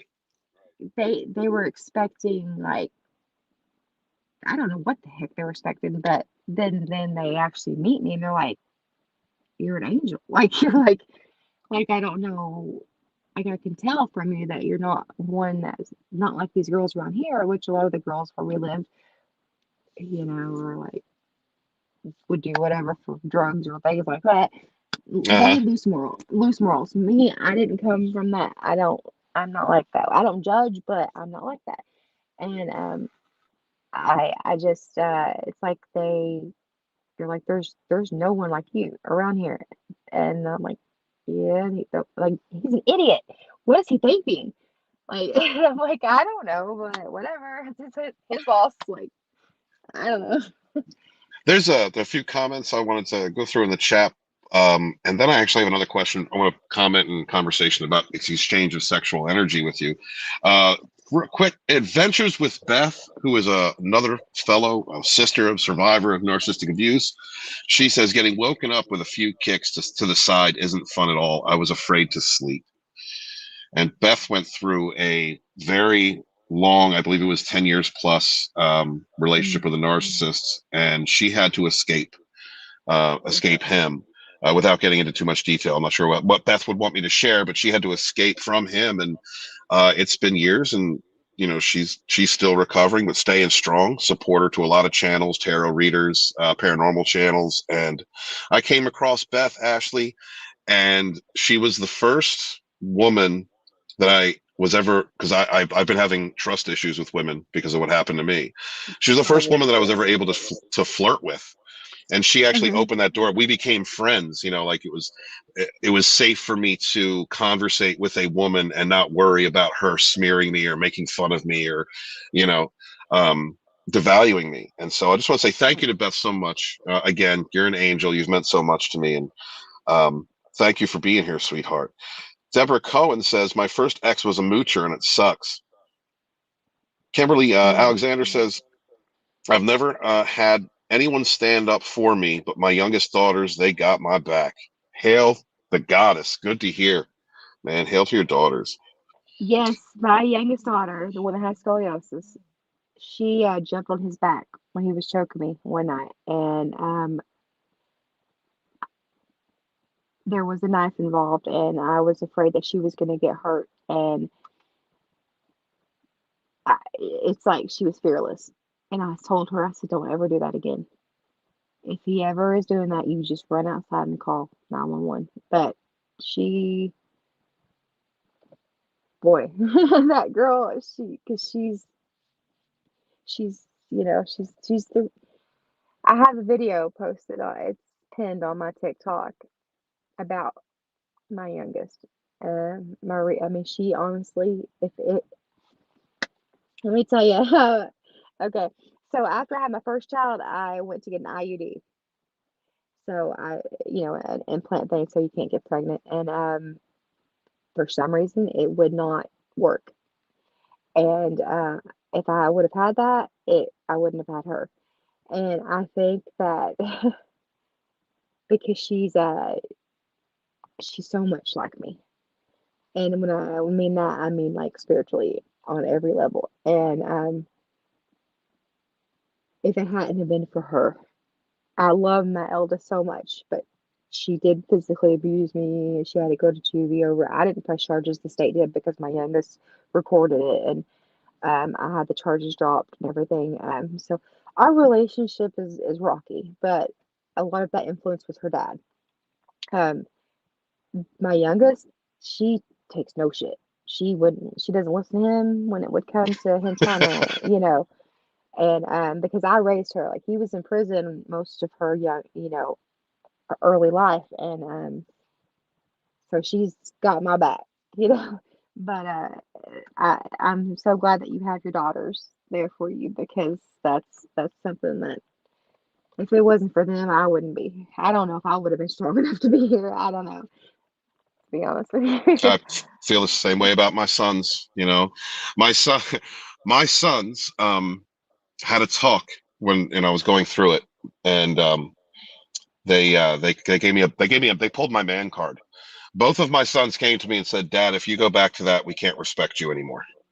Yeah, yeah, And that was them looking out for me as boys would. So kids, we're here for them. We raise them. They're a part of us, but be damned if they're not there to help us, to help protect us as well yeah. and look out for us. And God bless them. Deborah Cohen says, I agree with you, Ashley. She was talking about the exchange of sexual energies. Adventures with Bess, channel member. Thank you so much for being a channel member. I appreciate you. Says, yes, it was 10 years. She said she left with a broken leg and was determined to get away from him. I mean, that's the Beth. I love you, sweetheart. You're such a good, Beth, you are such a good soul. You are such a wonderful person, a beautiful light in this world. And when you grab your authentic self and you rise and you start resonating, honey, you're going to manifest anything that you want. I guarantee it. I love you, sweetheart. 100%. Because people like you, Beth, let me tell you, when you go through so much and you still have such a kind and loving like heart and soul, like that's like a golden heart, you know what I mean? Like a gold heart. Like people like us, we will eventually, it might take us a minute, but we'll get what we deserve in the end, whatever that might be. Absolutely. Yeah, absolutely. Just keep it real, keep it pushing, believe in yourself, and Stay be positive. stay positive, be good to each other, and suffer no fools. Zombie Box Reviews says he has to bounce. Have a good night, y'all. Thank you so much, Andy. Greatly appreciate you. Person who's been there to support me over and over again. I went through financial abuse basically with my past experience, and there was a couple times that I couldn't even get food Yeah, because of the money that was taken. And Andy was there. Zombie Box Reviews was there to help me out. Thank you so much, brother. I love you, that's man. Thank you. awesome. Yeah, good people in this community. Wanted to go back to the exchange of sexual energy being a sacred exchange, which it is, in my opinion. When I was younger, I slept around as, some young men do, but it got to Hmm. a point where my heart and my sacral chakra, they're connected. My heart and sacral Yep. chakra are connected. And if I love you, I am exchanging. My soul is being poured into the sex that we're having, whether it's Hmm. raunchy or it's making love. And one thing that I noticed was when you sleep with someone, when you're exchanging that personal energy with someone who's sleeping with many other people, you're like you're exchanging energy with a pit of toxicity, like a Yeah. swamp of toxic sexual energy. How did you, being as sensitive as you are, like how did your body react to Yeah. that? Okay. So, well, first I'd like to say he never made love. He was like, it was just, I'm not gonna say that word, but it was never making love. Okay. Secondly, I, for some reason, every time I would be so angry afterwards, and I don't know why. Oh, I didn't know why at the time. And like, I would be angry. Yeah, I should have been, like, pleased because it wasn't bad, you know what I mean? But, and like I said, he had me thinking that I was schizophrenic and all this crap, even though I've been gifted since I was a small child. There's no, like, 2 and 3-year-olds who are schizos, okay? Like, it's Right. just not happening. So, he admitted to me that, he knew that, I had abilities, that I was stronger than I realized, that he believes that I'm psychic. He said I am spot on so many things that I should have no idea about, but sometimes I'm a little bit in left field. Um, but what killed me the most was that he would not tell me what I'm spot on about. And I'm like, dude, we've been like, I've known you this long. Like, can you not tell me? Just tell me what I was like spot on about. Because there's things that he said that there's no way that you could have known. And you were exactly right. Like, exactly. And I definitely, I think I would be getting angry after sex because I was picking up on things on a deeper level, Yeah. and I didn't get why I was getting angry. Like, most people would want to cuddle or something, and me, I'm like, I just want to start a fight. I don't know why. I don't know Right. why. Yeah. But it had to be that. It had to be. Now looking I back. yeah, so I had not had sex for almost 5 years before I met my past experience. And because of her promiscuity, I when I exchanged that energy, I became hyper aggressive and hyper defensive. I started becoming traits that I normally wouldn't be. I was becoming suspicious of other people, Mhm. acting out in ways I wouldn't.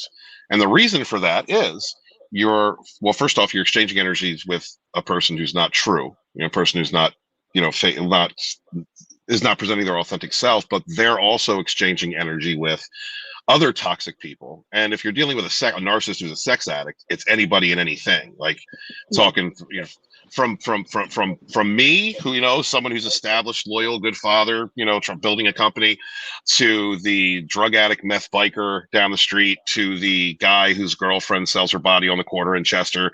Like I was exchanging energies with all those people, and it Yeah. literally changed me into someone Yeah. I wasn't. And you're right, anger. There's not that you're supposed to get that euphoric sense after sex. When you make love or you have good sex with someone.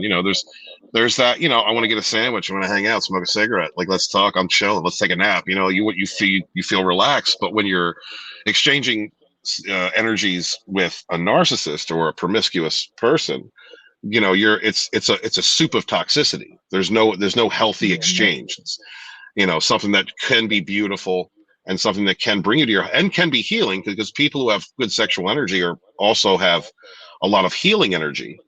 Mhm. um it becomes something else. It becomes like a darkness, a toxicity, like a tar on your soul. Yeah. And that's what I And noticed. I think a lot of times too, they try to keep you attached to them by the sex because a lot of times it is good. And um, I was a I'll be honest with you, I Yes, was yes, a size 19, so I yes. didn't have much to compare to. But I'm just saying, he was a very giving person. We'll just say that. But shoot, like I said, ADHD brain and short-term No, memory it's all good. problems. Um, There was a well, there we're on real the quick. right. There was a quote that I saw in a narcissistic abuse group, because they were talking about this topic. They were like, "Why are narcissists so good at sex?" I was like, "Well, that's helps them to feel dominant, and it's like it's an escape, it's an addiction, it's something that they use to get negative or positive fuel, and so they're usually good at it." And someone put a comment: "What happens if two narcs have sex?" And this black dude said, "Some bomb ass sex." And you're probably right, before they kill each other or destroy one another, but they're. I just thought that was the funniest comment I'd ever heard. Um, yeah, you're right. And that tends to be one of the hooks that is used between a narcissist and an empath or an enlightened person or anybody, because when you have great sex with someone, you think there's a lot of connection, there's love there, you must really like me because you know we're going, we're having great sex. And it's almost like another deception, in my opinion, because you're getting a false presentation of the connection between the two of you, through sex that means a lot to you, but is like empty to them. It's an empty experience that's just for their own adulation. I have a Believe that? theory. Oh, go ahead. Oh no, please go ahead. I was finished. I had a theory on that. Well, we don't speak anymore. I don't know why. But she's been my best friend since we were 8 years old. Uh, and she's in the same position. And I think that's why we haven't spoken in probably a year, because she got back with him. But oh my God, what was I going to say? You were talking about Oh, yeah. your theory, and as far as why sex is so good, or that feels good with a narcissist. Holy crap. And your friend, I guess you're friends with a narc. Oh, it's okay. No, yeah, she was in the same kind of position as me. But she cuts everyone off whenever they, would get back together and everything. Um, Jeez, I cannot remember what the whole point of that is. That's okay. We'll go to the chat real Oh my quick, gosh. and until you can remember. God damn it. Let's see. Benjamin Best said narcs look for people like us, Ashley, and she's right. Um, Oh, I Rock. remember. Go ahead.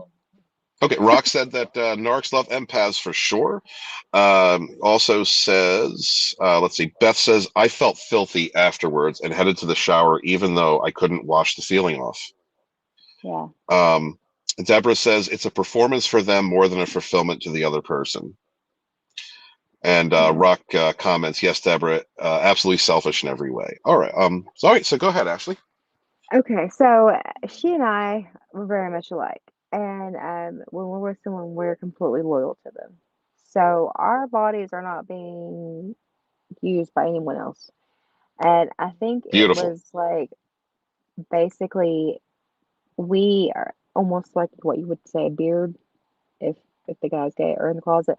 But it's like we give off the when you're with someone like us and you have a family, it looks like you're like a covert narcissist. Like you've got this false, Hmm. like we're basically making it look like they have to be a good person because look who they're with. And I think that Right. they put us on a pedestal point. Like they do enjoy being with us, sexually because we're not with anyone else. But I think that they don't give us, like, I never got to explore like certain areas that I was kind of interested in, because it's like they only wanted to do those kind of things with Hmm. the lower vibe people, like the barflies and things like that. Um, like the really freaky stuff they'd want to do with them, and us, it's like, no, she's up there. I can't be like that with her, and that was my theory. It was like that's why one of the reasons why they did downgrade when they would cheat would be because, well, one, that person doesn't care if they don't uh, have a great job, or if they don't live up to their expectations because they have such low expectations. And two, it's like he felt like he was never, like, I would expect so much materialistic, and I didn't. I never, like, material that stuff doesn't mean anything to me as long as I can take care of my family. But he just, it's like, I guess I expected too much out of him, like working internally on himself and being the person that I knew that he could be. And that's what would make him want to go towards the chicks that didn't expect anything from him. And Right. also, word of advice to anyone out there, do not, and this is for men too, be careful who cooks for you, okay? When it comes to a woman. And women, do not let a man go down there when you're on your period, okay? Trust me on this. Google it. because that's some that's like that's I don't know if you've ever heard of the whole like don't ever eat a woman's spaghetti like if she's cooking for you, because Yeah, some women will put their menstrual blood in the food, um, and it's like this, more voodoo stuff. that's voodoo. It's like That's voodoo. Yep, yeah, yep, yep. yeah. So he was like suddenly like the last few years that he was obsessed with it. And I'm like, what the heck? Like, you went from no, I don't want to do that when you're on your period to suddenly now you're wanting to go down there when I'm on my period. And he knew exactly, like, I had to like start looking into it. And I didn't know anything about that kind of stuff. And he knew exactly what he was doing. And it's harder to like cut blood, like a blood side, like that. It's harder to get Uh, that. yeah. Since we're talking about magic, by the way, ladies, if you by chance at some point find a small bowl of urine under your bed, that is a dude putting voodoo on you. Because that is also used to pull women in and make them dream about you. Um, yeah, man. So yeah, look it up. It's African magic. So oh God, where was I going? Oh, okay. To piggyback off what you were saying before I go back to the chat. Um, so my theory is that the reason that they like the person being loyal, their primary supply, is because of Hmm. a sense of control. And one of the Hmm. reasons why they cheat is because they get off on that negative supply of you not knowing while they're out doing someone else. One of the reasons why they go toward, for their secondary and tertiary supplies, they go to less valued people is a few things, in my opinion. One is because they secretly loathe themselves. Like they're running from their own shame, and that's why they do what they do. So they're shaming themselves by sleeping with a lower grade person, a dirtbag person, because they feel like a dirtbag themselves. And it's also the cheap emptiness of it, the thrill of that empty sex, and And an ego boost. Because it's and an so ego easy to boost. talk someone, and someone with low morals, it's easy to get it from them, and Hmm. it's Yeah. another notch in the belt. Absolutely, yeah, absolutely. I think that has a lot to do with that. Because uh, yeah, you know what? I'm not going to go there. So let's go to Rock Brigade real quick. I'm trying not to. Both you and Jory Lynn said stop talking about it. Um, Rock Brigade says, yes, the without the magic, it's pointless for me. Not just the motions, but the connection, spiritual. And I think that Yeah, that's an evolved way. I think that's for older souls. That's an evolved way of looking at that the exchange of sacral energy, because it is sacred. Adventures with Beth it's says, "I." Oh, go ahead, sweetheart. no. Go ahead, go ahead, go ahead. No, if you had a comment, please. Barack. I was gonna say, Rock, Jim Carrey, he has been talking about that since the early 2000s about abstaining, being celibate because of oh gosh, what's it called? At the base of the brain, or there's a part of your brain, and how many vertebrae you have and everything. It's like 33. I don't, whatever. It's like the sharper you're sharper when you're not having sex. So if you're celibate, your brain can remain sharper, um, and that actually goes back to, I'm trying to think if that was Buddha. Yeah. Someone was talking about Yep. that. So yeah, Jim Yeah. Carrey though, he's a very enlightened individual. He really is. So you should, if you don't know about that, then you should look up some of his interviews that he's done. It's pretty cool. So one of the theories, magical theories, spiritual practices that I've used for a very long time is before I engage in any kind of high magic, I fast. I don't eat. I train my body not to eat. I drink like water with lemon for about a week, and then I go into my practice because the amount of energy, physical energy it takes when you are digesting, your digestive tract, which is the only closed track in your entire body, and is the first thing that is formed when the cells begin to divide is the throat and the anus. Um, Hmm. when you do not put energy into your digestive system, that energy The solar goes to plexus your too. mind and your spirit. And it's the Mhm. same thing with sexual energy. When you that's a physical energy. So when you exchange with someone else, you're bringing everything down into your lower chakra, your lower power points, and creating a bond with another. If you abstain from sex, and this is why a lot of druids, priests, anyone who's spiritual, the reason they abstain from sex is because it gives more energy to their mind and their spirit. So yeah, that is 100%. Please check that out. Check out the videos she was the content she was talking about. Yeah, a lot of the fasting too helps with your solar plexus, like your gut Yes, instinct, that yeah. That's and yes. unfortunately I have like a connection energetically or whatever with him, and I will make notes of it when I start feeling this weird like anxious feeling in my stomach. Um, I'll make a note of it.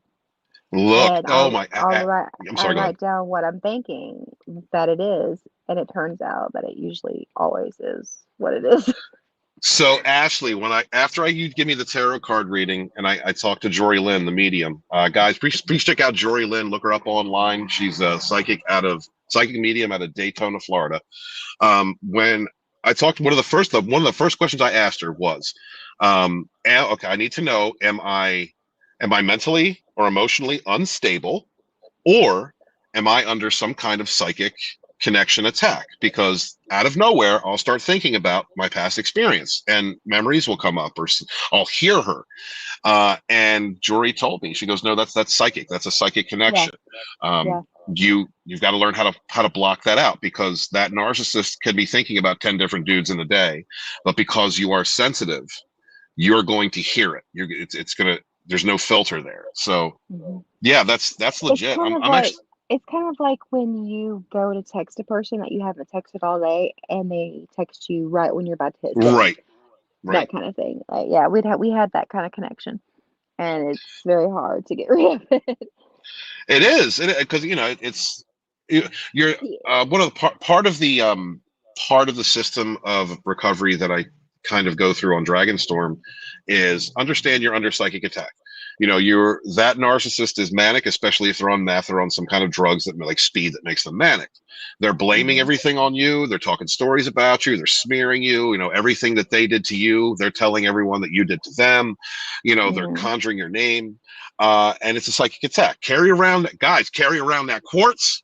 That's the all protector. Carry around that rose quartz. Can't give you. I carry rose quartz with me all the time. That's good for your heart Yes, I chakra. do too. Some, And I wear an evil some. eye bracelet. Aha! Yeah, there's my girl. Um, yeah. Also, some tiger's eye. Tiger's eye helps to with your Yep. psychic, your third eye energy, and hematite. Can't say enough good things about hematite. That will take on negative energy that's sent your way.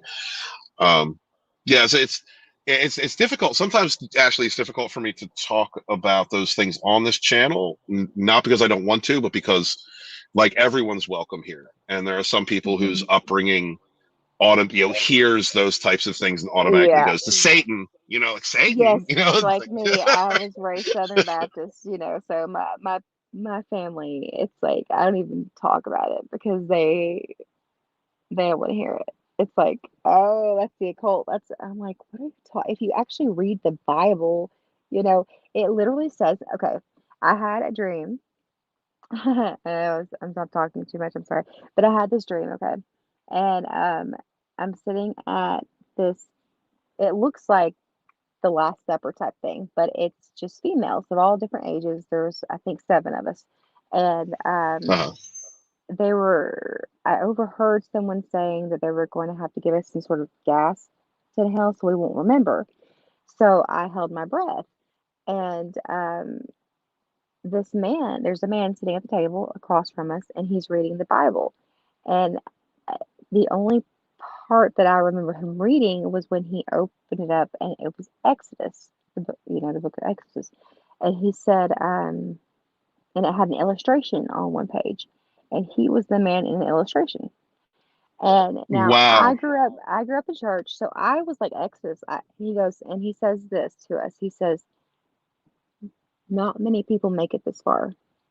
you all are, how do you word it? You all are considered the special few.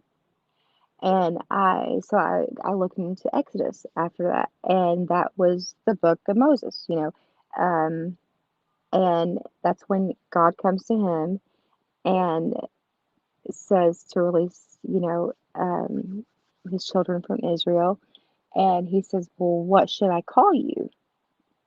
And it literally says, he basically say that I am, and he goes, "So I should tell them that I am sent me to them," and it goes on further to be like, "Look, just say that the God that of your father Abraham, the God, like that." But it literally is trying to tell us that God is in all of us. And he was trying to tell Yes. Moses, "You are, like I am in you." And if you just put commas in between that part, I have it posted on I took a picture of my Bible, and I turned right to that page too. Um, but and I also looked further into it, and when he delivers, um, when he sets them free, God then says that they are his special. They're considered special to him, and so Hmm. that was just really weird to me because it was like he called us special, and that brings me to the 12 tribes of Jacob and the 144,000.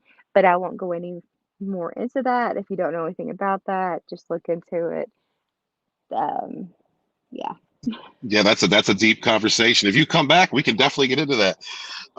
There's an IMI meditation that I have used, an IMI chant that I've used my entire life. Mhm. IMI, because we are all connected.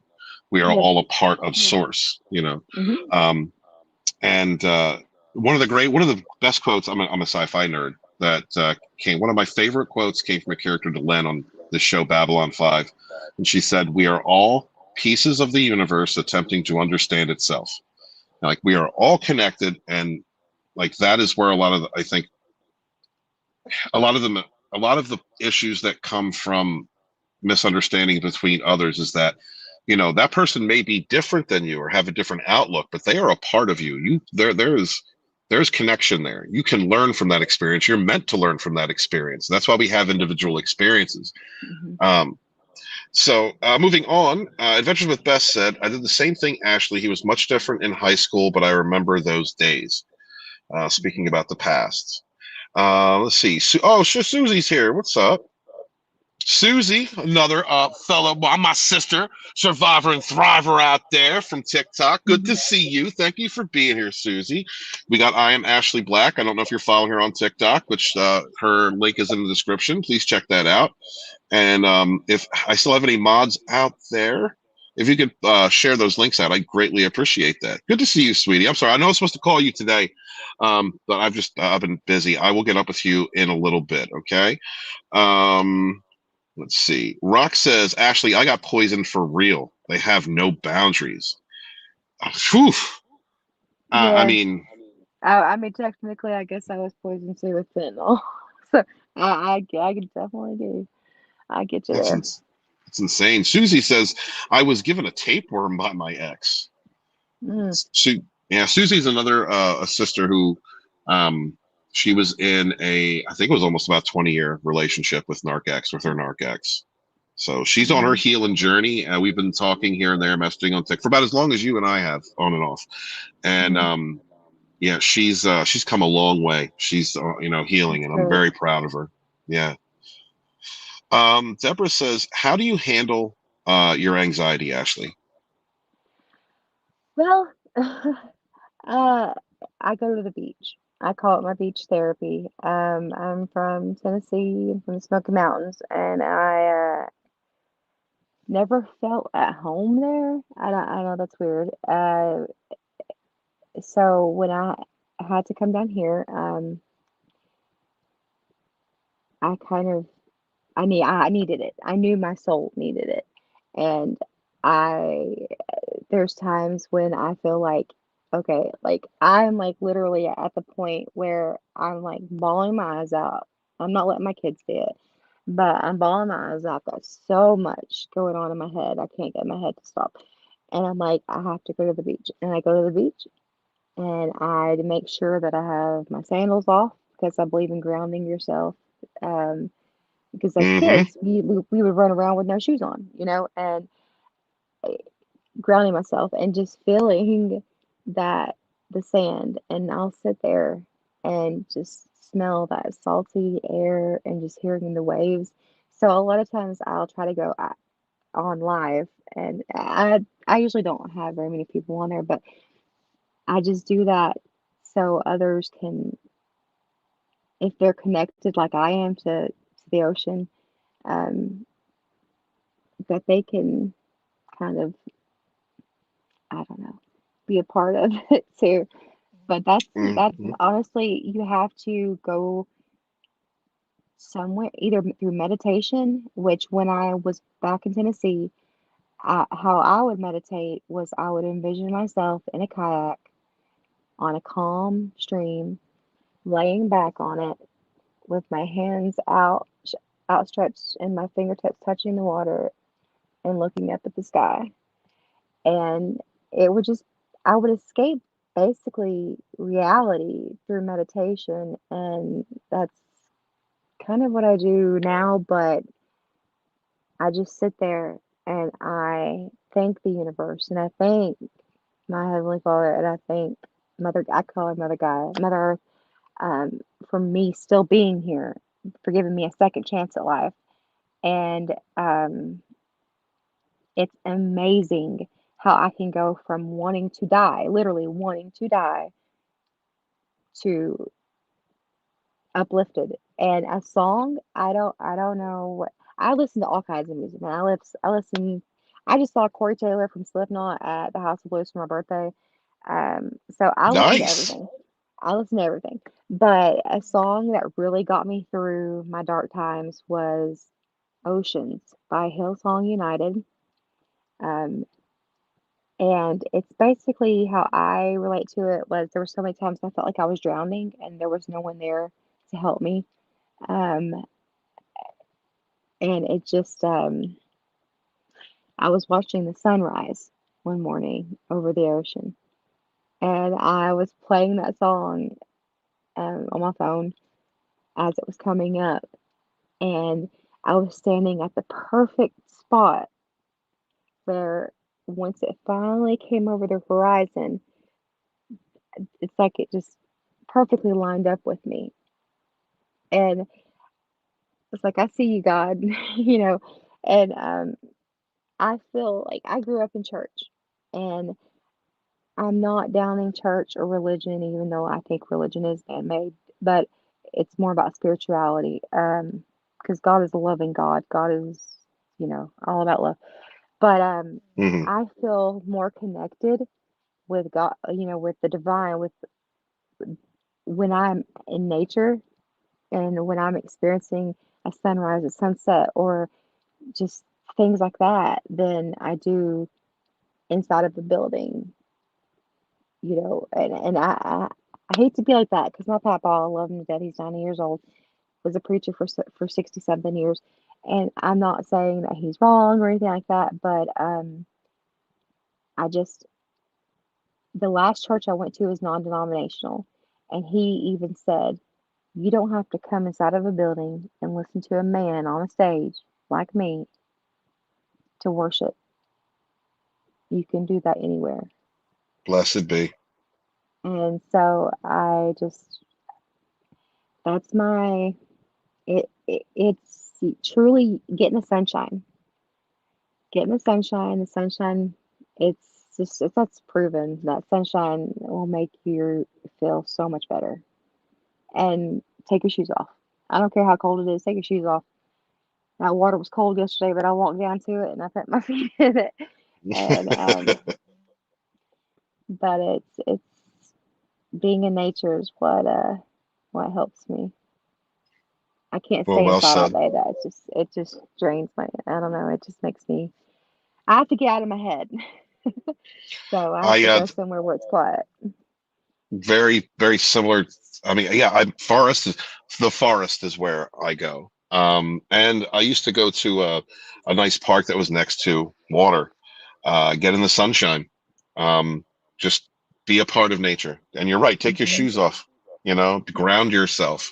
If you're on grass, if you're in a forest, man, touch that forest floor because you're connected to that mycelium network. Yes.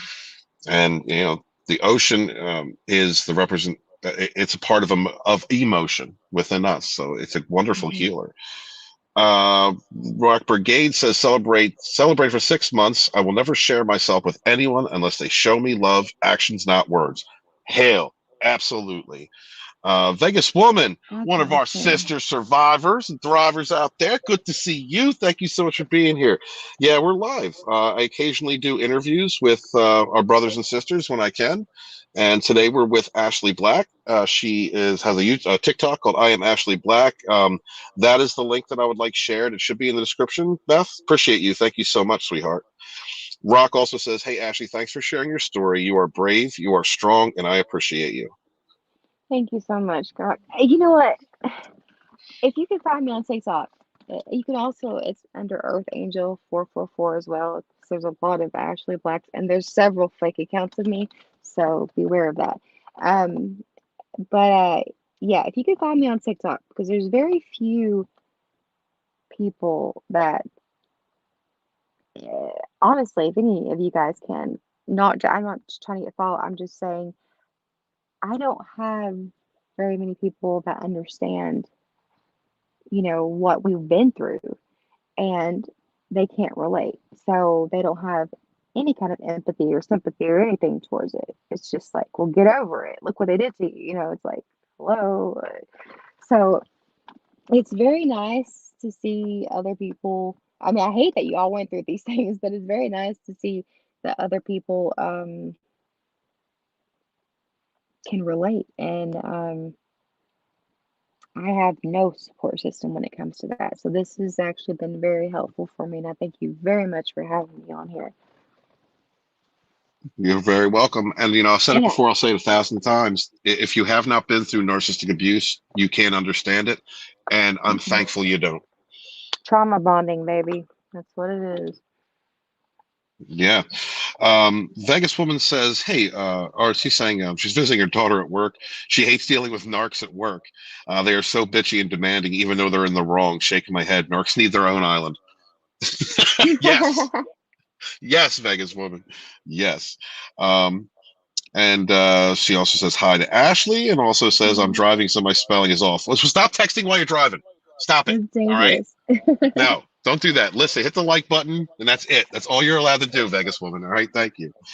And there's Adventure with Beth sharing out a link for your TikTok. Oh, Thank thank you you. so much, sweetheart. Thank Um, you. and you mentioned a song, and we're going to be signing off here shortly. And when we do, I'm going to play this song that was sent to me that helped me begin my healing journey. I was driving in my Hmm. car. It was after I guess, final discard. No, no, it was before the final discard. Oh my God, I was hoovered back and I was a moron so many times. Um, but I was driving in my car and YouTube was just playing music on YouTube, and the song just came up from a band I may have heard of like 10 years ago. It was a band called Dragon Force, and Hmm. a song called Fire and Flames. And that song just it made me cry. Yes. And it just hit me on this level that it was your pick yourself up, get yourself moving. You have things to do, you have kids. It's like it was Hmm. like my spirit guide was shaking my shoulders going, hey, you pig-headed stubborn mother, please, for the love of God, get Any moving, song, heal. yes, any song that gives you goosebumps, remember that song because, like Snuff by Slipknot, it's like one of their slower songs. Um, Hmm. that song, wow. And he wrote that after a divorce, and that was pretty much the main reason why I went to see him, like for that song. But yeah, You know Oceans what's United or Oceans by United Hillsong, Snuff. That's So one of the things that happened to me when I went through narc abuse was I didn't just deal with flying monkeys. There was other narcissists that operate on YouTube. I for a long time I worked in this sphere called the Fandom Menace with a lot of different YouTubers, and there's narcissists over there. So they saw that I was getting attacked by a narcissist and that I was talking about it. So the narcs were threatened. So the narcs started coming. Those narcs started coming after me, and I Mm-hmm. lost friends through the smear campaigns and other people who were just like energy leeches, energy vampires. And oddly enough, one of the bands that I know what dealt with abuse, Lincoln Park. Um, you know, Yes. right? They did a lot of sexual abuse, being peddled in Hollywood, Yes. narcissistic abuse, toxic, right? So I was started listening to Lincoln Park again because I understand I really understand the lyrics now. You know, like I Yes. get it. Yes. Me So too. the toxic people who were supposed to be my friends, they're just leeches trying to use me, started making fun of Lincoln Park every week. Like, you know what I mean? Like making fun Trying to of, trigger oh, you. this whine, yeah, exactly. You know, these whiny, my skin, you know, like just like making fun of it Yes. every week to make me uncomfortable, to Mm-hmm. like make fun of a person, like another man who was going through the traumas I was trying to heal from.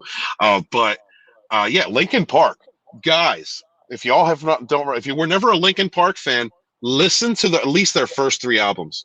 The Listen to lyrics. that music, Pay the attention to the lyrics. lyrics.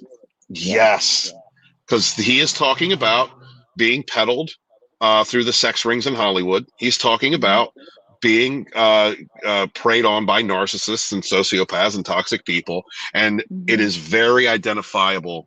You know, once you've been through this experience. Mm-hmm.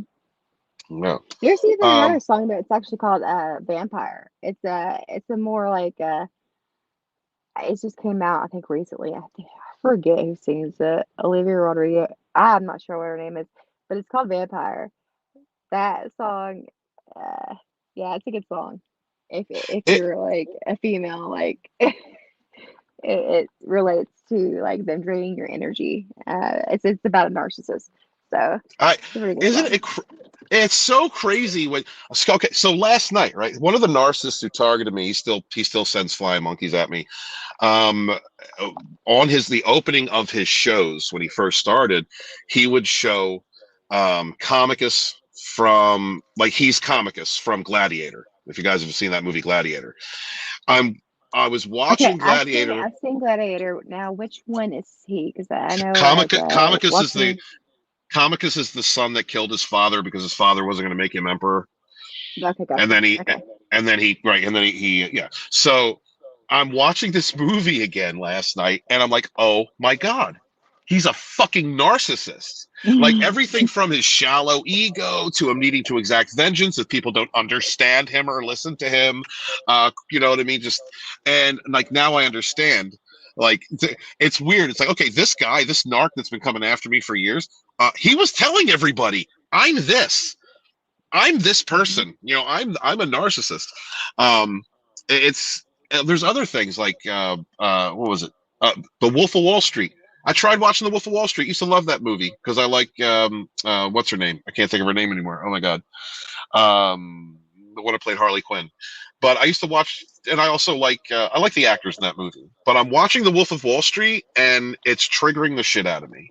Like I'm just like I can't enjoy this movie because Jordan Belfort is the biggest narcissistic, selfish piece of shit that's just fucking robbed people without care, lied, cheated, smeared, destroyed, didn't give a shit, and now I'm not able to enjoy certain characters, certain movies because I'm like I'm not entertained by the drama being presented because I lived through somebody like that. You know, like I don't. It's strange. Somebody brought up I The Devil's Advocate as another one of those movies. Oh God, yes, yes. Okay, yeah, I could that right there. Oh God, that gave me goosebumps when you just said that. Why is that? uh, that I feel like that was my life because I was told by my narc that um his he, his ultimate goal was for me to commit suicide, and of course we know what happens to his wife in the movie and everything, but Right. it's yeah, that movie. used to watch that movie a lot. So did I. And now, Yeah. like, I don't know if I can watch it again because I'm gonna understand, more about the true evil, the insidious evil, that's portrayed in that film. I, Uh, I actually I didn't watch TV for 2 years. Um, I completely stopped watching. That was one of our main like things we would do was pick out something a good show or a movie or whatever, and it's like you changed and you don't watch TV with me. But it was something about I just felt like it was pointless because I was like starting to see that there's the bigger picture of everything in the world, and right, and but also there's a lot of like subtle things in movies that I think are like reality.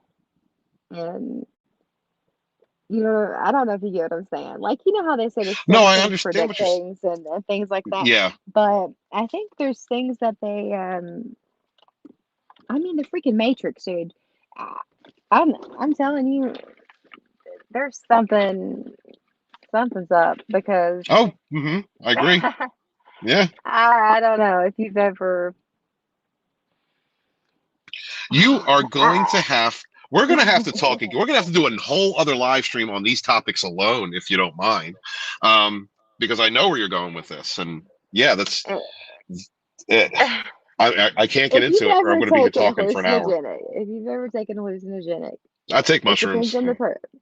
Yes, I didn't try those until this year, and my God, but I actually had something stronger when I was younger, Uh-huh. and everyone experiences different things, but I literally saw codes, and then when I saw the Matrix, I'm like, holy crap, that's the same, like the coding. I saw the same crap going down every. It's and That's crazy. I don't know. I've talked to a few other people that have seen the same thing, so I don't know. Okay, we're doing a spirit stream. We're doing a spiritual stream, you and me. That Yeah, sounds because awesome. yeah, that's yeah. Please, thank you. So I want to get through a few more chats. My phone's at 9%, so I've Yes, only got a I little bit am more. at 33. Yeah, Rock Brigade says sunset and sunrise every day when possible. Daily part of meditation. Love it. Yes, Well, yes. on another note, was talking about this on the live stream last night with Immortal Coil. Guys, please check out Immortal Coil's Savage Spirituality streams. It's very cerebral, spiritual talk. Uh, I was telling him that I discovered he had told me that looking at the dawn or setting sun, when when it's not going to hurt your eyes, helps to soften your gland, your pancreal gland. Oh God, I Pineal. can't think of the pineal. Thank you, the pineal Yes, gland. your third There's eye. also thank you. There's a meditation Mhm. you can use that involves sitting Indian style. Regulate your breathing as if you're going through a regular meditation, soft breathing in through your nose, out through your mouth, and then taking a deep Mhm. breath and suck in your stomach and hold it for as long as you can. That will push your spinal fluid up your spine and will get to that gland and soften it over time. So that's another Mhm. exercise you can use to help open up your third eye. Susie's back. Good to see you, Susie. I'm gonna call you. I'm gonna charge my phone, and then I promise we'll talk. Um, let's see. Anything else? Oh, Beth. Beth said, "Rock Brigade. I had nobody before running into Steven. I love you, Beth. We were meant to. We were meant, my sister, to meet each other. We were meant to support each other, and I'm so happy that I found you. You really did help. I went on a date this past week for the first time since narc abuse, and I waited that long, before finally doing it, and had a great time with a healthy woman, and had a healthy evening, and it was a great experience. And the only reason that I made it that far, because I could have gone down the dark route. I could have just abandoned women and become MGTOW, hating all women, mentality. But that's not who I am. I'm a goddess worshiper. I feel my feminine and my masculine energy, and you really Yes. helped to reawaken that and help to build that trust in me. And shout out to my date, because She understood what I had been through. She's also a narcissistic abuse survivor. So she knew and understood how much it took for me to spend time with a woman on that level after what I had gone through. So thank you, Beth. I appreciate and love you so much. Thank you, baby. Ashley, is there anything you would like to say, or any advice or wisdom you'd like to give to the audience before we shut down? Yes, I'll say this. A lot of times when you go through a relationship like that, um, it doesn't take much longer, and someone will come into your life, and that will truly be who you were meant to be with, your true divine counterpart. And also, anyone listening, just know you are loved and you are worthy. Okay? Don't ever forget that. That's all I've got to That say. is beautiful. Thank you. Guys, please make sure, if you have not, to check out Ashley's channel on TikTok. Or yeah, check it out. Give her a follow, take a look at her content, and support, as we do here. Support our fellow brothers and sisters, our fellow survivors and thrivers from narcissistic abuse. We do not suffer fools. We keep it pushing. We believe in ourselves. We get that healing done. We make sure to look inward to heal ourselves so that we will no longer be susceptible to that manipulator, that con artist ever again. You love yourself, believe in yourself, push forward on your dreams. Whatever it was, that energy that narcissist took from you, make sure to put it in a positive place. Continue to pursue your goals and believe, love yourself. Be good to yourselves, be good to each other, and suffer no fools. And yeah, I guess I'm gonna play the intro for Rogue, because this is the song that that hit me like oceans. Is that what the name of the song that Yeah, helped you? Oceans by Hillside, what, Hillside United, or yeah, I think that's what it's called. Oceans by Hillside United. Yeah, so please check out that song. And I want to say thank you to Dragon Force, because if it wasn't for them, I wouldn't have gotten the push that I needed to get on the journey that I'm on. So thank you guys very much for being here. Make sure to love one another, be good to each other, love yourself, be good to yourself, and never out. Check out Rogue Entertainment over on Author Stephen Walton channel every Saturday at 7 p.m. I am Author Stephen Walton, the Fandom Menace historian, your historian, bored in the chats with my brothers and sisters fighting for our modern mythologies. Wash your hands, wash your ass, be good to each other, yet suffer no fools. Peace. Seriously.